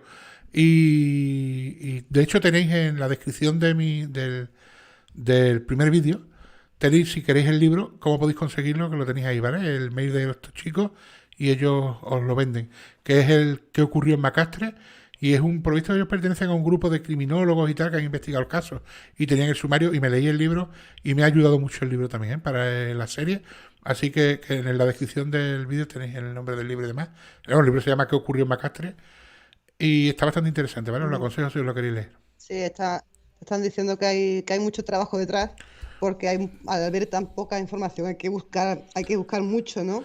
Y bueno, Claro. tengo que decir que sé que está currándoselo mucho porque tiene que mirar en un lado, en otro, en un lado, en otro, muchísimo trabajo entre los dibujos, las ilustraciones, la historia, la Claro, es que información. el problema es que escuchas, por ejemplo, ves una entrevista o ves o alguien, ¿no? Que te cuenta el caso, porque en internet hay muchos vídeos que cuentan el caso y muchas historias. Y estás escuchando, pues apareció fulanito con un tiro. Y luego te vas y contrastas y es falso, no apareció fulanito con un tiro. Pues se investigó y se miró y había esto. Y luego vas y miras por otro lado y al final eso es falso. Y hay muchas cosas que cuestan muchísimo. Y no quita que yo pueda meter la pata, en el documental, porque me equivoque o dé algún dato falso. Y meta Mm. la pata porque hay muchas mentiras y también hay muchas cosas que al pasar del tiempo se vuelven verdades porque lo ha dicho mucha gente. Pero en principio estoy intentando ser lo más objetivo posible e intentando todos los datos que pongo que estén contrastados. Otra persona que me ha dicho, bueno, que te ha dicho Triun que la música es un poquito alta, ¿vale? Vale, bueno, pues para el próximo bajo un poquito la música. Ya os digo que Ujú. yo edito con cascos, con estos cascos, y lo escuché bien. A lo mejor al escucharlo en la tele o escucharlo en el móvil, es verdad que la música te puede fastidiar, no lo sé. Yo que me compré, de hecho me compré estos cascos precisamente porque no tienen micro ni nada, ¿vale? Son unos cascos de edición para editar audio y es con lo que los edito, no edito escuchando del altavoz porque prefiero editar con casco y se escuchaba Mm. bien, yo lo escuchaba bien. Bueno, hay una última pregunta del caso de Marta. Venga. Mira, Juanita Reina te dice, si encontraran a Marta podrían hacerse una autopsia que dijeran la manera en que murió y las lesiones claramente después de tantos años. Yo no soy médico forense, pero sí he escuchado hablar a muchos médicos forenses y yo no te hablo ya de años, te hablo de meses, incluso la putrefacción y demás, restos biológicos y eso hace que desaparezcan todos. Luego, si añadimos ya además que la piel desaparece y solo quedan los huesos, los daños que tuviera, por ejemplo, una violación o muerte por asfixia o sofocación o alguna cosa de esa, tampoco la encontraríamos, a no ser que le rompan los huesos del cuello, ¿no? Asfixiándola. Pero tampoco la encontraríamos porque se producen en los tejidos blandos. Luego entonces lo único que tendríamos, creo yo, y no soy médico forense, ni tengo nada, ni entiendo de medicina, pero imagino que en unos huesos lo único que podemos encontrar son que se hayan roto por un golpe, que haya alguna de haber pegado cuchilladas, los cortes de las cuchillas y tal, o que se hayan seccionado miembros y cosas así. O sea, muchísimas pruebas que se van. Pero temas de tejidos blandos y temas de muertes y violaciones y eso, creo que ya después de 11 años es imposible. Mira, Pastor Parrona te dice, por cierto, Jessy, desde el programa, desde el Rincón del Disidente y otros programas de YouTube han hablado del trabajo de Trium Arts. Ah, sí, en el Rincón del Disidente me han nombrado. Pues mira que he escuchado todo eso, no, yo no lo he escuchado. En algún otro canal sí lo he escuchado, en TV Nostra, creo. Hablaron de mí sobre el caso de Marta del Castillo. Pero en el Rincón del Disidente no los he escuchado. Yo sí los nombré yo porque me parecen bastante buenos, la verdad. Y de hecho el Rincón del Disidente me comentó en mis comentarios una vez, me pusieron que les gustaba mi trabajo y tal. Y Rouro también, otra chica que también se dedica, también me puso lo mismo. O sea que sí, he hablado con ellos por mensajes de tal, pero no tenía constancia de que me habían nombrado, la verdad. Mira, y nuestra ginecóloga te dice que eres muy profesional, que se nota mucho el esfuerzo que haces y que ellos también lo notan. Es que yo no sé por qué, pero tengo la cualidad de que, bueno, me voy a echar flores yo mismo, ¿no? De que cuando me meto en un caso se me queda muy rápido, se me queda en la memoria y retengo muchos datos, ¿vale? Soy una persona que ahora mismo estoy hablando con ustedes y yo no tengo abierto nada del caso de Marta del Castillo, de hecho he abierto el Excel para ver la fecha en la que desaparece y la fecha en la que la detienen porque me lo habéis preguntado, ¿vale? Fechas concretas a lo mejor no me acuerdo. Pero luego retengo muchos datos, tengo esa facilidad, y los uno muy bien, ¿sabes? Sé enlazarlos muy bien y trabajo, yo cuando hablo con ustedes hablo sin guión ninguno. Aquí tengo una pantalla en la que tengo puesto el tema del vídeo porque no lo escucho en el OBS, que es el programa que se usa para el directo, y en esta pantalla que tengo justo delante lo que tengo es el OBS con lo que ustedes estáis viendo, ¿vale? No tengo ni el chat, porque en el OBS no me abre el chat de YouTube. Y en el que controlo, quito el micro, pongo el micro, le doy al play y tal, y es porque retengo datos, ¿vale? Que se obsesiona mucho, lo tiene que hacer perfecto, porque si no, no lo va a subir. Sí, soy muy obsesivo, sobre todo soy muy obsesivo, os voy a decir por qué. Porque me duele, no porque me corrijan, a mí al contrario, si me corrigen y tienen la razón, yo lo veo perfecto. Pero me duele el dar un dato falso porque la gente se piense que lo hago como queriendo falsear algo, queriendo, ¿cómo decirlo? O queriendo implicar a gente que no esté implicada, algo. Entonces ese es mi temor a la hora de tratar los casos o los sucesos, ese es mi temor, el poder fallar en algo que pueda implicar o tomar decisiones que no son las correctas, ¿no? Porque yo comprendo que cuando llegas a público o llegas a gente, se tiene una responsabilidad y cuanto menos la responsabilidad de intentar ser lo más veraz posible. Otra cosa son los debates que hacemos aquí en directo y debatimos sobre los casos y yo os doy mi opinión como persona física, como ser humano, como José, os doy mi opinión. Y otra cosa muy distinta son los documentales en los que os muestro el suceso y los datos que hay del caso, ¿vale? Entonces, para que ustedes podáis tener vuestra propia opinión. Y en ese punto sí me gusta ser lo más profesional posible. No, están diciendo también que le gusta mucho la forma de narrar. Luz Reinal te dice que eres un excelente narrador, Trium. Pues me cuesta porque tengo un acento sevillano muy marcado y cuando tengo que grabar os digo la verdad, es lo que menos me gusta, ¿eh? De todo el proceso. Además, Jessica os lo puede decir que es lo que menos me gusta y es narrar los vídeos porque... Sí, Elvira es muy perfeccionista, tiene que estar todo muy perfecto, como se le nota un cese o como se le nota algo raro, le da coraje. Para hacer un vídeo tiene que estar no porque me parezca que el acento sevillano es malo, que al contrario me encanta. De hecho, yo cuando estoy en directo con vosotros me lo notáis y muchas veces digo una palabra y la corrijo porque la he dicho mal, porque tengo ese acento, ¿vale? Soy muy cerrado, tengo un acento muy cerrado, Mis abuelos son de pueblo, he vivido mucho con ellos y, bueno, tengo un acento muy cerrado, ¿vale? Y entonces, pero cuando hago un vídeo comprendo que lo va a ver gente que no es de Andalucía, que no es de Sevilla. Entonces entiendo que hay que ser, por lo menos intentar llevar el idioma un poquito más, lo menos posible al seseo, ¿no? También hay una cosa que Triun tiene muy obsesivo, compulsivo, que es que si se trata un tema, por ejemplo, macastre, quiere hacer un vídeo que esté desde el principio hasta el final, que estén todos los datos. Que una persona, si ve un caso, no tenga que buscar en un sitio o en otro Exacto. para enterarse de todo el caso. Quiere hacerlo todo paso a paso para que esa persona se entere de todo. Claro, a mí lo que me gusta del canal, lo que estamos haciendo ahora en el canal, al final, el camino que ha tomado el canal, ¿vale? Porque esto del canal de YouTube yo he visto, me he dado cuenta que está vivo. Empieza haciendo una cosa y va por un camino y al final va desembocando en otra, ¿vale? Y yo empecé, bueno, cuando empecé al principio no, porque empecé haciendo dibujos y demás, que era lo que yo hacía, pero cuando en septiembre ya decidí dedicarme al tema de las ilustraciones y vídeos narrados con ilustraciones y demás, yo empecé primero haciendo, todos son casos reales, ¿vale? Pero metía terror, metía vídeos de esto, de lo otro, que no eran todos sucesos, ¿vale? Pero luego me di cuenta, a mí verdaderamente lo que me ha gustado siempre han sido los sucesos y los crímenes, ¿vale? Entonces me di cuenta de que también gustaba, era lo que más gustaba. Y ya el canal está tomando un derrotero que, si os fijáis, no tengo tiempo para otra cosa que no sean sucesos y crímenes. Caso Marta del Castillo, caso Alcácer, ahora el caso Macastre. Cuando acabemos seguiremos con más sucesos y más crímenes. Entonces, Bueno, claro... hay puntos por el acento sevillano, ¿eh? Nos lo dice una de Bilbao, Raquel. No, si me la siento sevillana me encanta, ¿eh? Ya os digo que cuando estoy hablando con ustedes en un directo, para nada intento evitarlo ni intento ocultarlo. Lo que pasa es que cuando hago un documental sí entiendo que va a llegar a más gente, no solamente gente de España, sino también gente de Sí, pero Sudamérica. hay palabras Exacto, andaluzas que a lo mejor claro. si subes un poquito de Extremadura para arriba ya no se entienden. No, por ejemplo, como el otro día que vi un anuncio que decía, aquí en Andalucía las deportivas no lo llamamos deportivas, lo llamamos botines.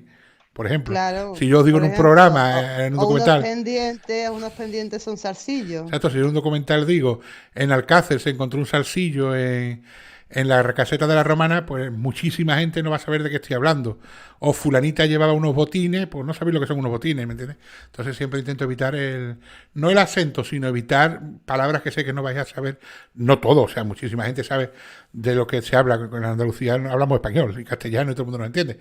Pero que es verdad que no van a saber de algunas cosas, o por ejemplo lo que son unas calzonas, o cosas así, ¿no? Entonces hay cosas que evito y no las digo. Luego, claro, luego cuando me Aquí hay expreso con la una gente sí. catalana y cordobesa que dice que se te entiende perfectamente, que no te preocupes.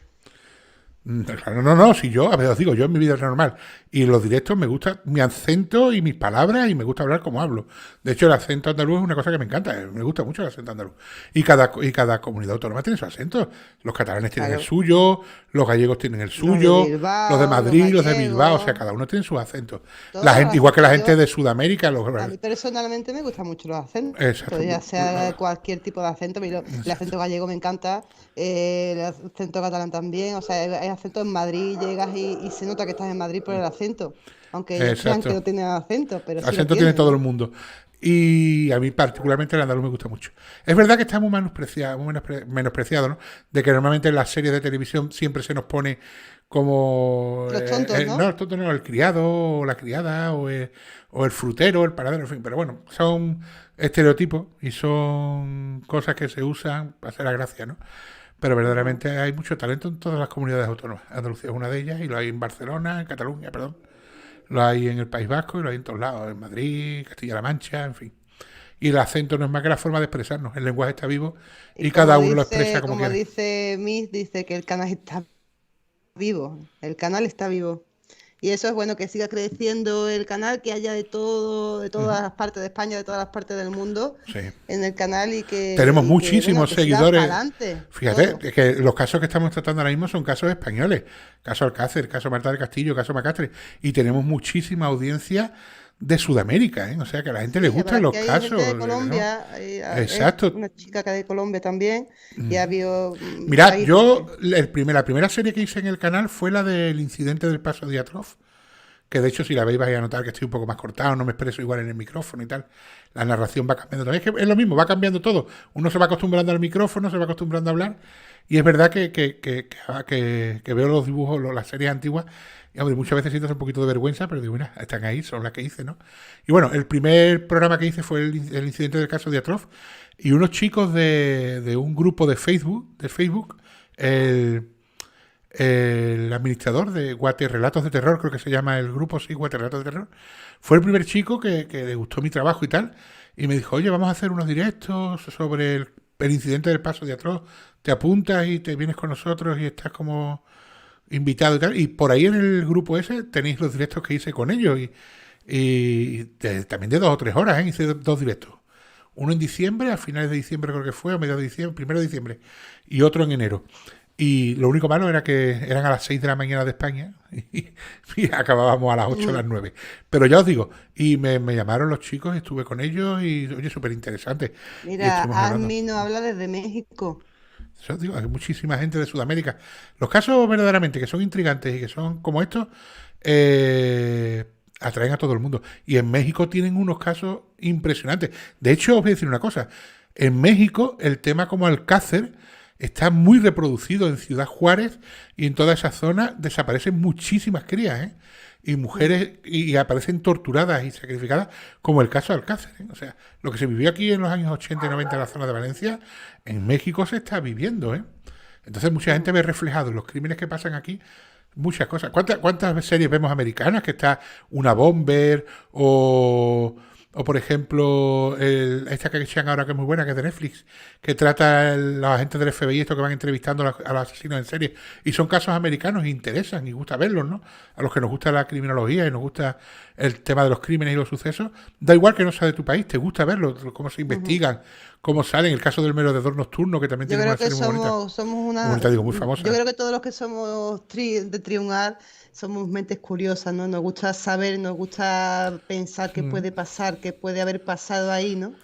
Y yo creo que estás haciendo una comunidad Triun bastante bonita, porque tengo que decir que al principio, cuando empecé a hacerte las preguntas aquí en los directos, hubo algún que otro, ¿cómo se dice?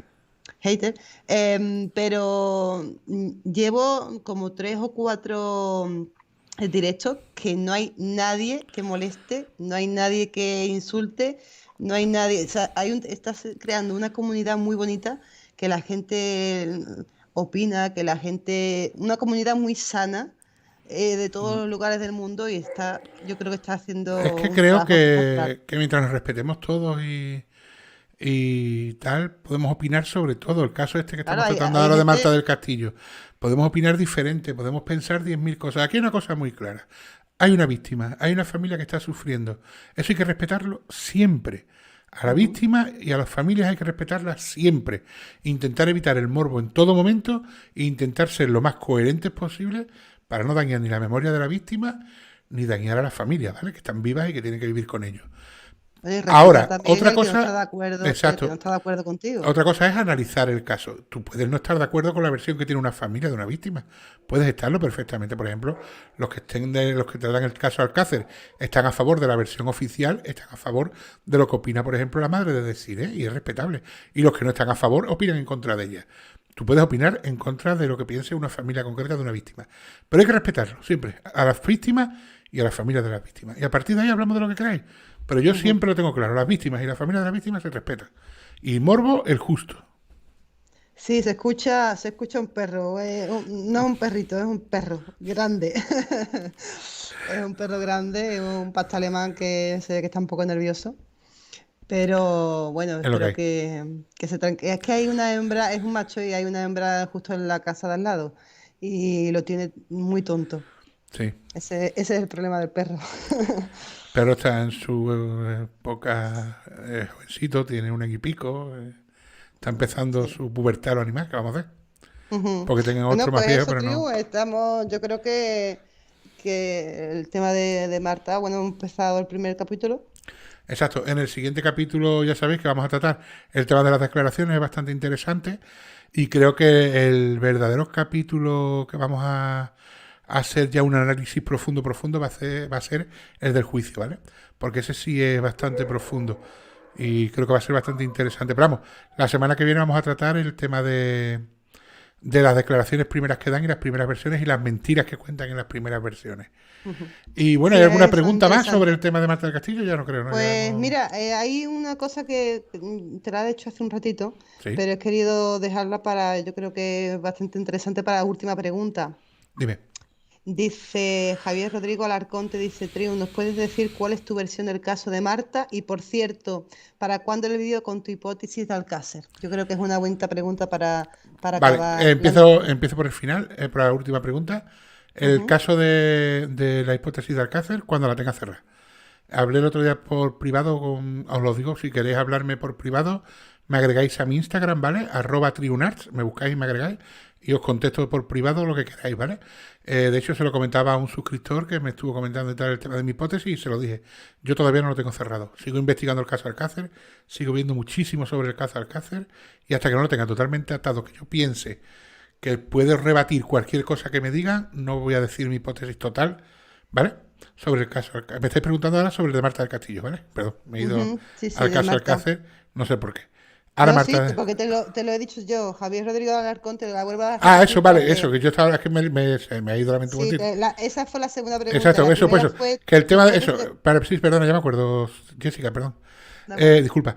El tema de Alcácer, lo dicho, cuando tenga mi hipótesis cerrada, no os preocupéis, que o bien os lo digo por aquí, o hago un blog, o lo escribo, ya veré lo que hago. No sé cómo lo voy a hacer todavía, pero os digo que sigo investigando y todavía no tengo muy claro lo que voy a hacer con él, ¿vale? Cuando tenga acabado la hipótesis que tengo sobre el caso de Alcácer, que tengo unas cosas que, o sea, sigo una línea que creo que para mí es la más acertada y creo que puede llevar a mucha gente a pensar como yo. Pero ya os digo que ya os lo diré cuando llegue el momento, todavía no lo tengo cerrado. En el caso de Marta del Castillo, aquí tengo algunas cosas un poquito más claras. Mira, yo pienso que Marta del Castillo estaba en el lugar equivocado en el momento equivocado. Pienso que hubo un forcejeo, ¿vale? Presuntamente, yo digo así, presuntamente, porque hay mucho peligro hoy en día y te denuncian por menos de nada. Presuntamente hubo un forcejeo entre Carcaño y el hermano y Marta se metió en medio. No digo que el hermano matase a Marta, ni que Carcaño matase a Marta, sino que Marta en ese forcejeo, pienso que pudo pasar así, cuidado, que las cosas pueden cambiar mucho, que luego va llegado a otra gente y me ha hecho ver otras cosas y ha corregido. En ese forcejeo Marta cae y se mata, ¿vale? Cae, te pega un mal golpe. Entonces, claro, verdaderamente ahí no hay un culpable, porque ahí son dos, estaban los dos y ha muerto. Entonces, ni el hermano encubre a Miguel, ni Miguel encubre al hermano. Al final, Miguel se traga el marrón porque era el novio de Marta del Castillo o el exnovio de Marta del Castillo. Pienso que la mataron entre las dos, no porque fuera queriendo, sino que la mataron entre las dos en un forcejeo, ¿vale? Entonces, ese cuerpo cae, ellos toman la decisión de deshacerse del cuerpo, del cadáver. El cuco aparece, no es el único hilo que no consigo enhebrar, y ya os he dicho por qué. El Cuco aparece ahí, no sé de dónde sale Cuco, o si estaba con ellos, o Cuco estaba en la casa, o habían quedado para algo, no sé, aparece ahí. Bien porque Marta le dijo, oye, pásate por casa de Miguel, que vamos a estar a las 8, vamos a estar a las 9, no lo sé. Deciden deshacerse del cuerpo, el cuerpo se deshacen de él, pienso que lo llevan a Majaloba, lo entierran en Majaloba a los tres, creo que van los tres, se deshacen del cuerpo, Samuel se entera presuntamente porque Cuco se lo cuenta, no porque él estuviera presente, porque a él lo llaman, pero él está en Montequinto. Y os digo una cosa, para ir de Montequinto a la calle de León 13 hay muchísima distancia y o tienes coche propio o en una hora no vas tú y vienes de Montequinto, ¿vale? De hecho, hoy he estado yo en Montequinto y para llegar a Sevilla he tardado, yo sé si media hora o 3/4 de hora en coche, ¿eh? O sea, había mucho tráfico. Por eso os digo que de Montequinto a Sevilla hay un tirón. Por lo tanto, Samuel creo que no estaba aquella noche. Sí creo que se entera aquella misma noche de lo que pasó porque se lo cuenta a Cuco, ¿vale?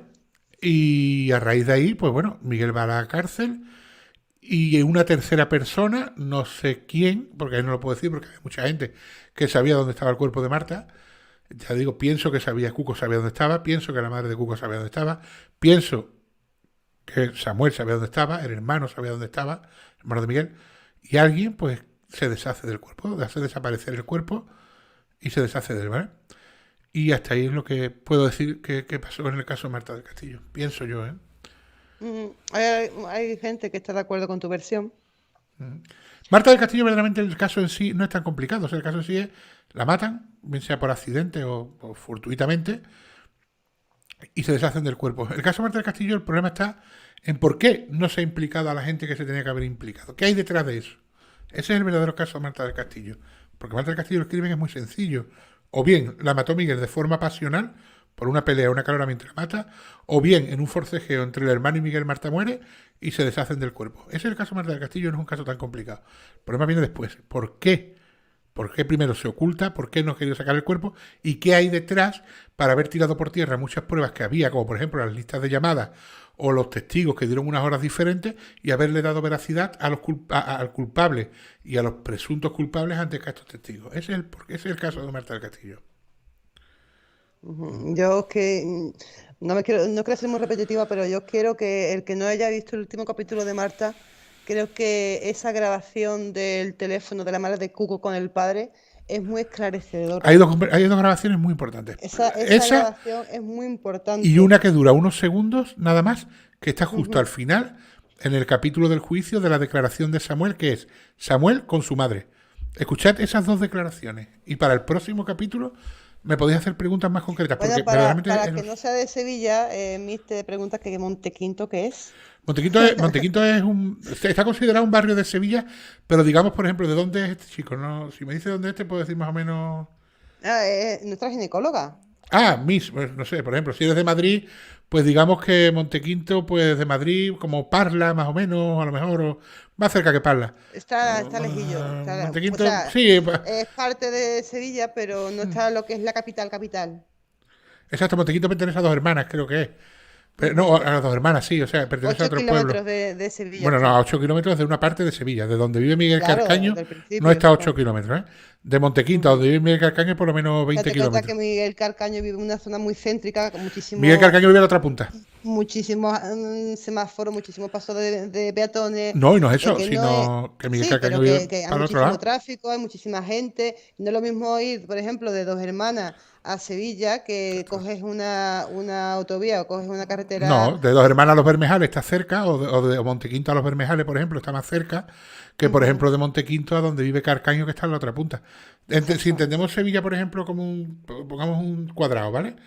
O sea, un cuadrado. Bueno, pues imaginemos, aquí está Montequinto, pues la casa de Miguel Carcaño está aquí, ¿vale? Sevilla, claro, está cerca de esta zona de Sevilla, pero de esta que está al final no. O sea, Miguel Carcaño vive en la otra punta.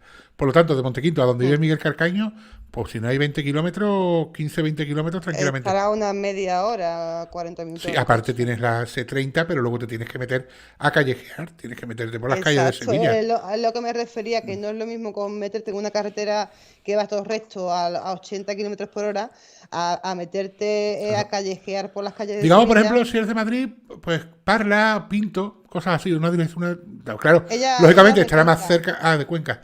Ostras, pues yo Cuenca he estado una vez nada más y no sé los pueblos que tienen limítrofes. Yo he estado en Cuenca. Bueno, pues Pero estuve 3 días. cógete el coche y pégate media No, hora. lo que se suelen llamar pueblos dormitorios, o sea, pueblos que están aledaños a la ciudad, o sea, Es igual rodeando la ciudad. que el pueblo donde está la novia de Miguel Carcaño, que es Camas. Camas es está una más ciudad cerca. Está más cerca, pero es una ciudad dormitorio. O sea, Claro. está pasando Sevilla, el puente, el río y está Camas. Pero Camas, por ejemplo, sí está más cerca de la zona donde vive Carcaño. Camas sí Porque puede estar a lo mejor a Camas 7, 8 kilómetros de Carcaño. solo Pero tiene que Montequinto cruzar está el en puente. el otro lado. Montequinto está en la otra punta, es otro lado.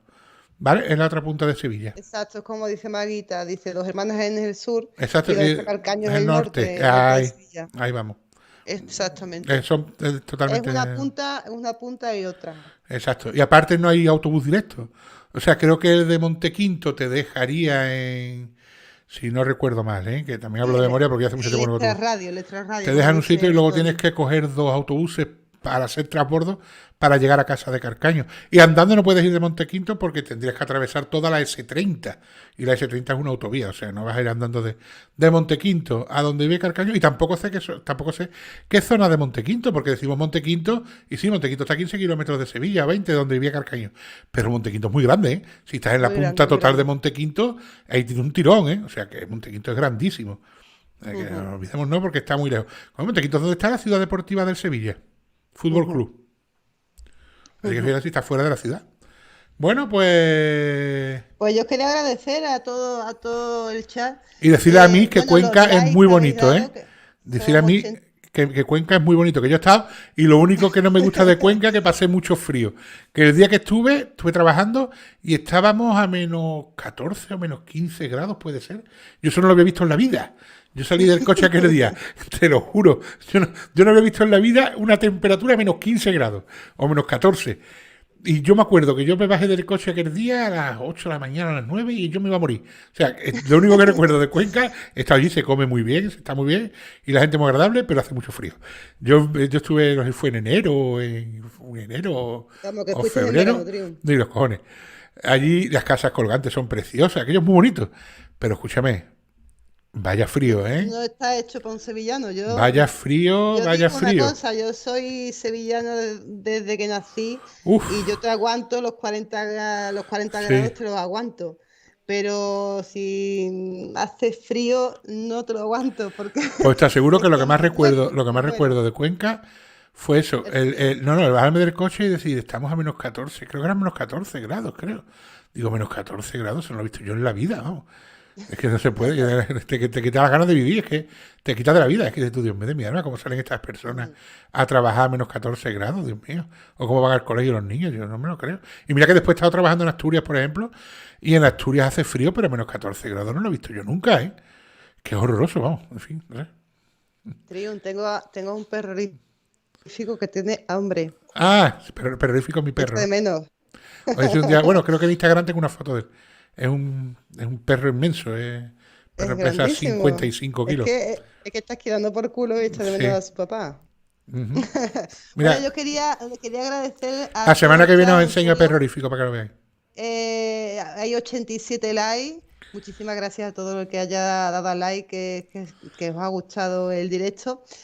Muchísimas gracias a esos 2 mecenas nuevos que se han hecho en este ratito que hemos estado en el directo.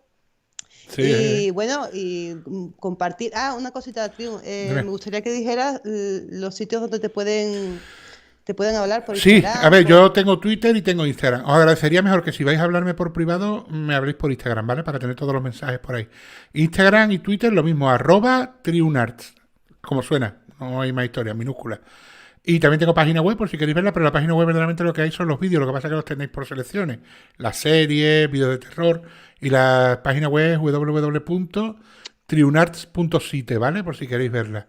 Lo dicho, también el tema de los miembros, como os he comentado, para todo aquel que quiera echar un cable o apoyar el canal, los que os habéis hecho miembros hoy, la semana que viene ya sabéis que os pongo en el muro y os lo agradezco públicamente. Y nada, el que esté interesado en hacerse miembro, como el cartelito este que va apareciendo por aquí abajo, que he aprendido a ponerlo, he aprendido hoy a poner el cartelito ese. Mira, la justiciera te dice que cuando haces directo.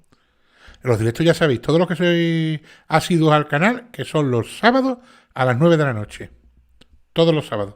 A menos que me ponga malo o pase algo, pero en principio No, esperemos que los no, sábados esperemos a que las 9 de la noche, si todo va bien y no hay ningún problema, por aquí aparezco. Por eso digo que me agreguéis a Instagram, porque si por lo que sea pasase algo, o oye, puede pasar que he tenido problemas con el internet, por ejemplo, la semana pasada estuvimos a punto de no poder hacer el directo porque se me cayó internet y vino el técnico el mismo día a arreglarlo y estuvimos a puntito de no poder hacerlo. Por eso, y con los datos móviles donde yo vivo no puedo hacerlo porque no hay mucha cobertura y no me da para hacer un directo. Y eso que tengo 4G y 5G, pero no me da.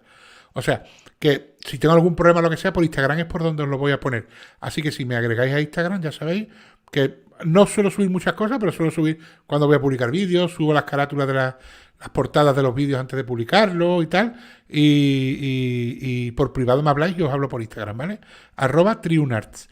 Twitter igual, @triunarts, pero ya os digo que publico más en Instagram. Y si queréis conocer a Perrorífico, tenéis una foto también en Instagram, ¿vale? De Perrorífico. De Sí, tal forma ya os lo dicen enseñaré la semana que quieren ver al grande, a este perro tan a Perrorífico. enorme, La semana que viene, si queréis, os lo enseño. Pero es que es muy pesado, pero la semana que viene, si queréis, os lo enseño para que veáis. Está adiestrado porque es Sí, demasiado sí. grande. Cuando Vegeta sintió el verdadero terror. Cuando Cell sintió el verdadero terror, pues eso vaya a sentir cuando vaya Perrorífico. Y a lo que iba, eso. Y nada, muchísimas gracias como siempre por seguirme, que les deis a like al canal, al vídeo para que se posicione. Y os quiero comentar una cosa. Fijaos lo que es YouTube. Desde que empecé con la serie de Alcácer, llevo peleando con YouTube porque te desmonetiza los vídeos. Los vídeos de Alcácer cuesta mucho trabajo. Al final, entre por H por B, me los ha puesto todos bien, menos el de las declaraciones de Ricard, ¿vale? Ese está desmonetizado y ese tiene la cruz hecha y ese no me lo van a monetizar la vida. Pero, por ejemplo, Marta del Castillo no ha tenido ningún problema con el caso. El caso, publiqué todos los vídeos bien, perfecto. Bueno, pues empiezo con Macastre. Y el primer vídeo de Macastre, sin decir nada, porque si os fijáis en el primer vídeo de Macastre, no se habla de actos violentos, no hay sangre, no hay nada desmonetizado. Y ahora lo he mandado a revisar y tal, pero para que veáis, lo que pasa con el caso Alcácer es mencionar Alcácer en un vídeo y automáticamente ese vídeo por H o por B desmonetizado. Luego es verdad que lo mandas a revisar y normalmente los chicos de YouTube te lo ponen bien. Pero el algoritmo de YouTube directamente te lo pone desmonetizado. De hecho, el vídeo de Macastre que lo estáis viendo, hay gente, yo conozco gente que se dedica a esto de los vídeos y porque nosotros nos revisan los vídeos. Yo le doy a publicar el vídeo, a programar la publicación y en 20 minutos me dicen si es apto para monetizar o no y yo lo mando a revisar y sé que cuando pasen 3 o 4 días me van a monetizar el vídeo. Entonces hay gente que no los publica, pero yo no me da igual. Yo lo publico y si les pierdo, si no gano nada con el vídeo, pues no gano nada. Porque cuando más se gana con un vídeo es cuando lo publica, que es cuando más gente lo ve, ¿vale? Por lo tanto, yo el vídeo de Macastre, por ejemplo, lo he publicado y yo no estoy monetizando el vídeo de Macastre, no se puede, me lo tienen anulado. Pero yo lo publico igual, porque tiene una fecha de publicación y la voy a seguir publicando. ¿Vale? Pero que sepáis la diferencia de los casos. Marta del Castillo no he tenido ningún problema y sin embargo con Alcácer y Macastre tengo 10.000 problemas con los vídeos. En fin, eso sí, para que veáis que hay cosas raras. Yo lo cuento nada más y lo dejo caer para que lo sepáis. Que los que estamos dentro, para que veáis lo que nos pasa, ¿vale? Que yo no tengo presiones de nadie, ni a mí nadie me ha entrado nunca diciéndome nada, ¿vale? En ningún momento. Aquí está Jessica de testigo, que nadie ha presionado nada. Pero es verdad que lo que es el algoritmo de YouTube sí te detecta y es el algoritmo, ¿eh? Porque cuando tú mandas a revisar los vídeos de forma manual, te lo suelen quitar, ¿vale? Así que nada. Bueno, pues lo dicho. Pues un placer a todos, de verdad, y estaré encantada del próximo directo. Estar aquí ayudando a que el directo vaya un poquito más fluido. Exacto. Y nada, muchísimas gracias a todos, como siempre. El sábado que viene nos vemos con el segundo capítulo de Marta del Castillo. El jueves tenéis el segundo capítulo del caso de Macastre, que es la aparición del cuerpo de Valeriano, ¿vale? Las circunstancias en las que apareció. Muy interesante cómo aparece el cuerpo de Valeriano y qué rodea la aparición del cuerpo de Valeriano, ¿vale? Y nada, espero que lo disfrutéis y ya iremos hablando el sábado que viene y me comentáis qué os ha parecido. Así que nada, no olvidéis darle a like al vídeo, suscribiros los que no estéis suscritos y echarle un vistazo al tema de los miembros, solo tenéis que darle a uniros y ver el vídeo que tengo publicado ahí que os explico lo que hay. Muchísimas gracias, buenas noches, hasta el sábado, hablamos por privado por Instagram.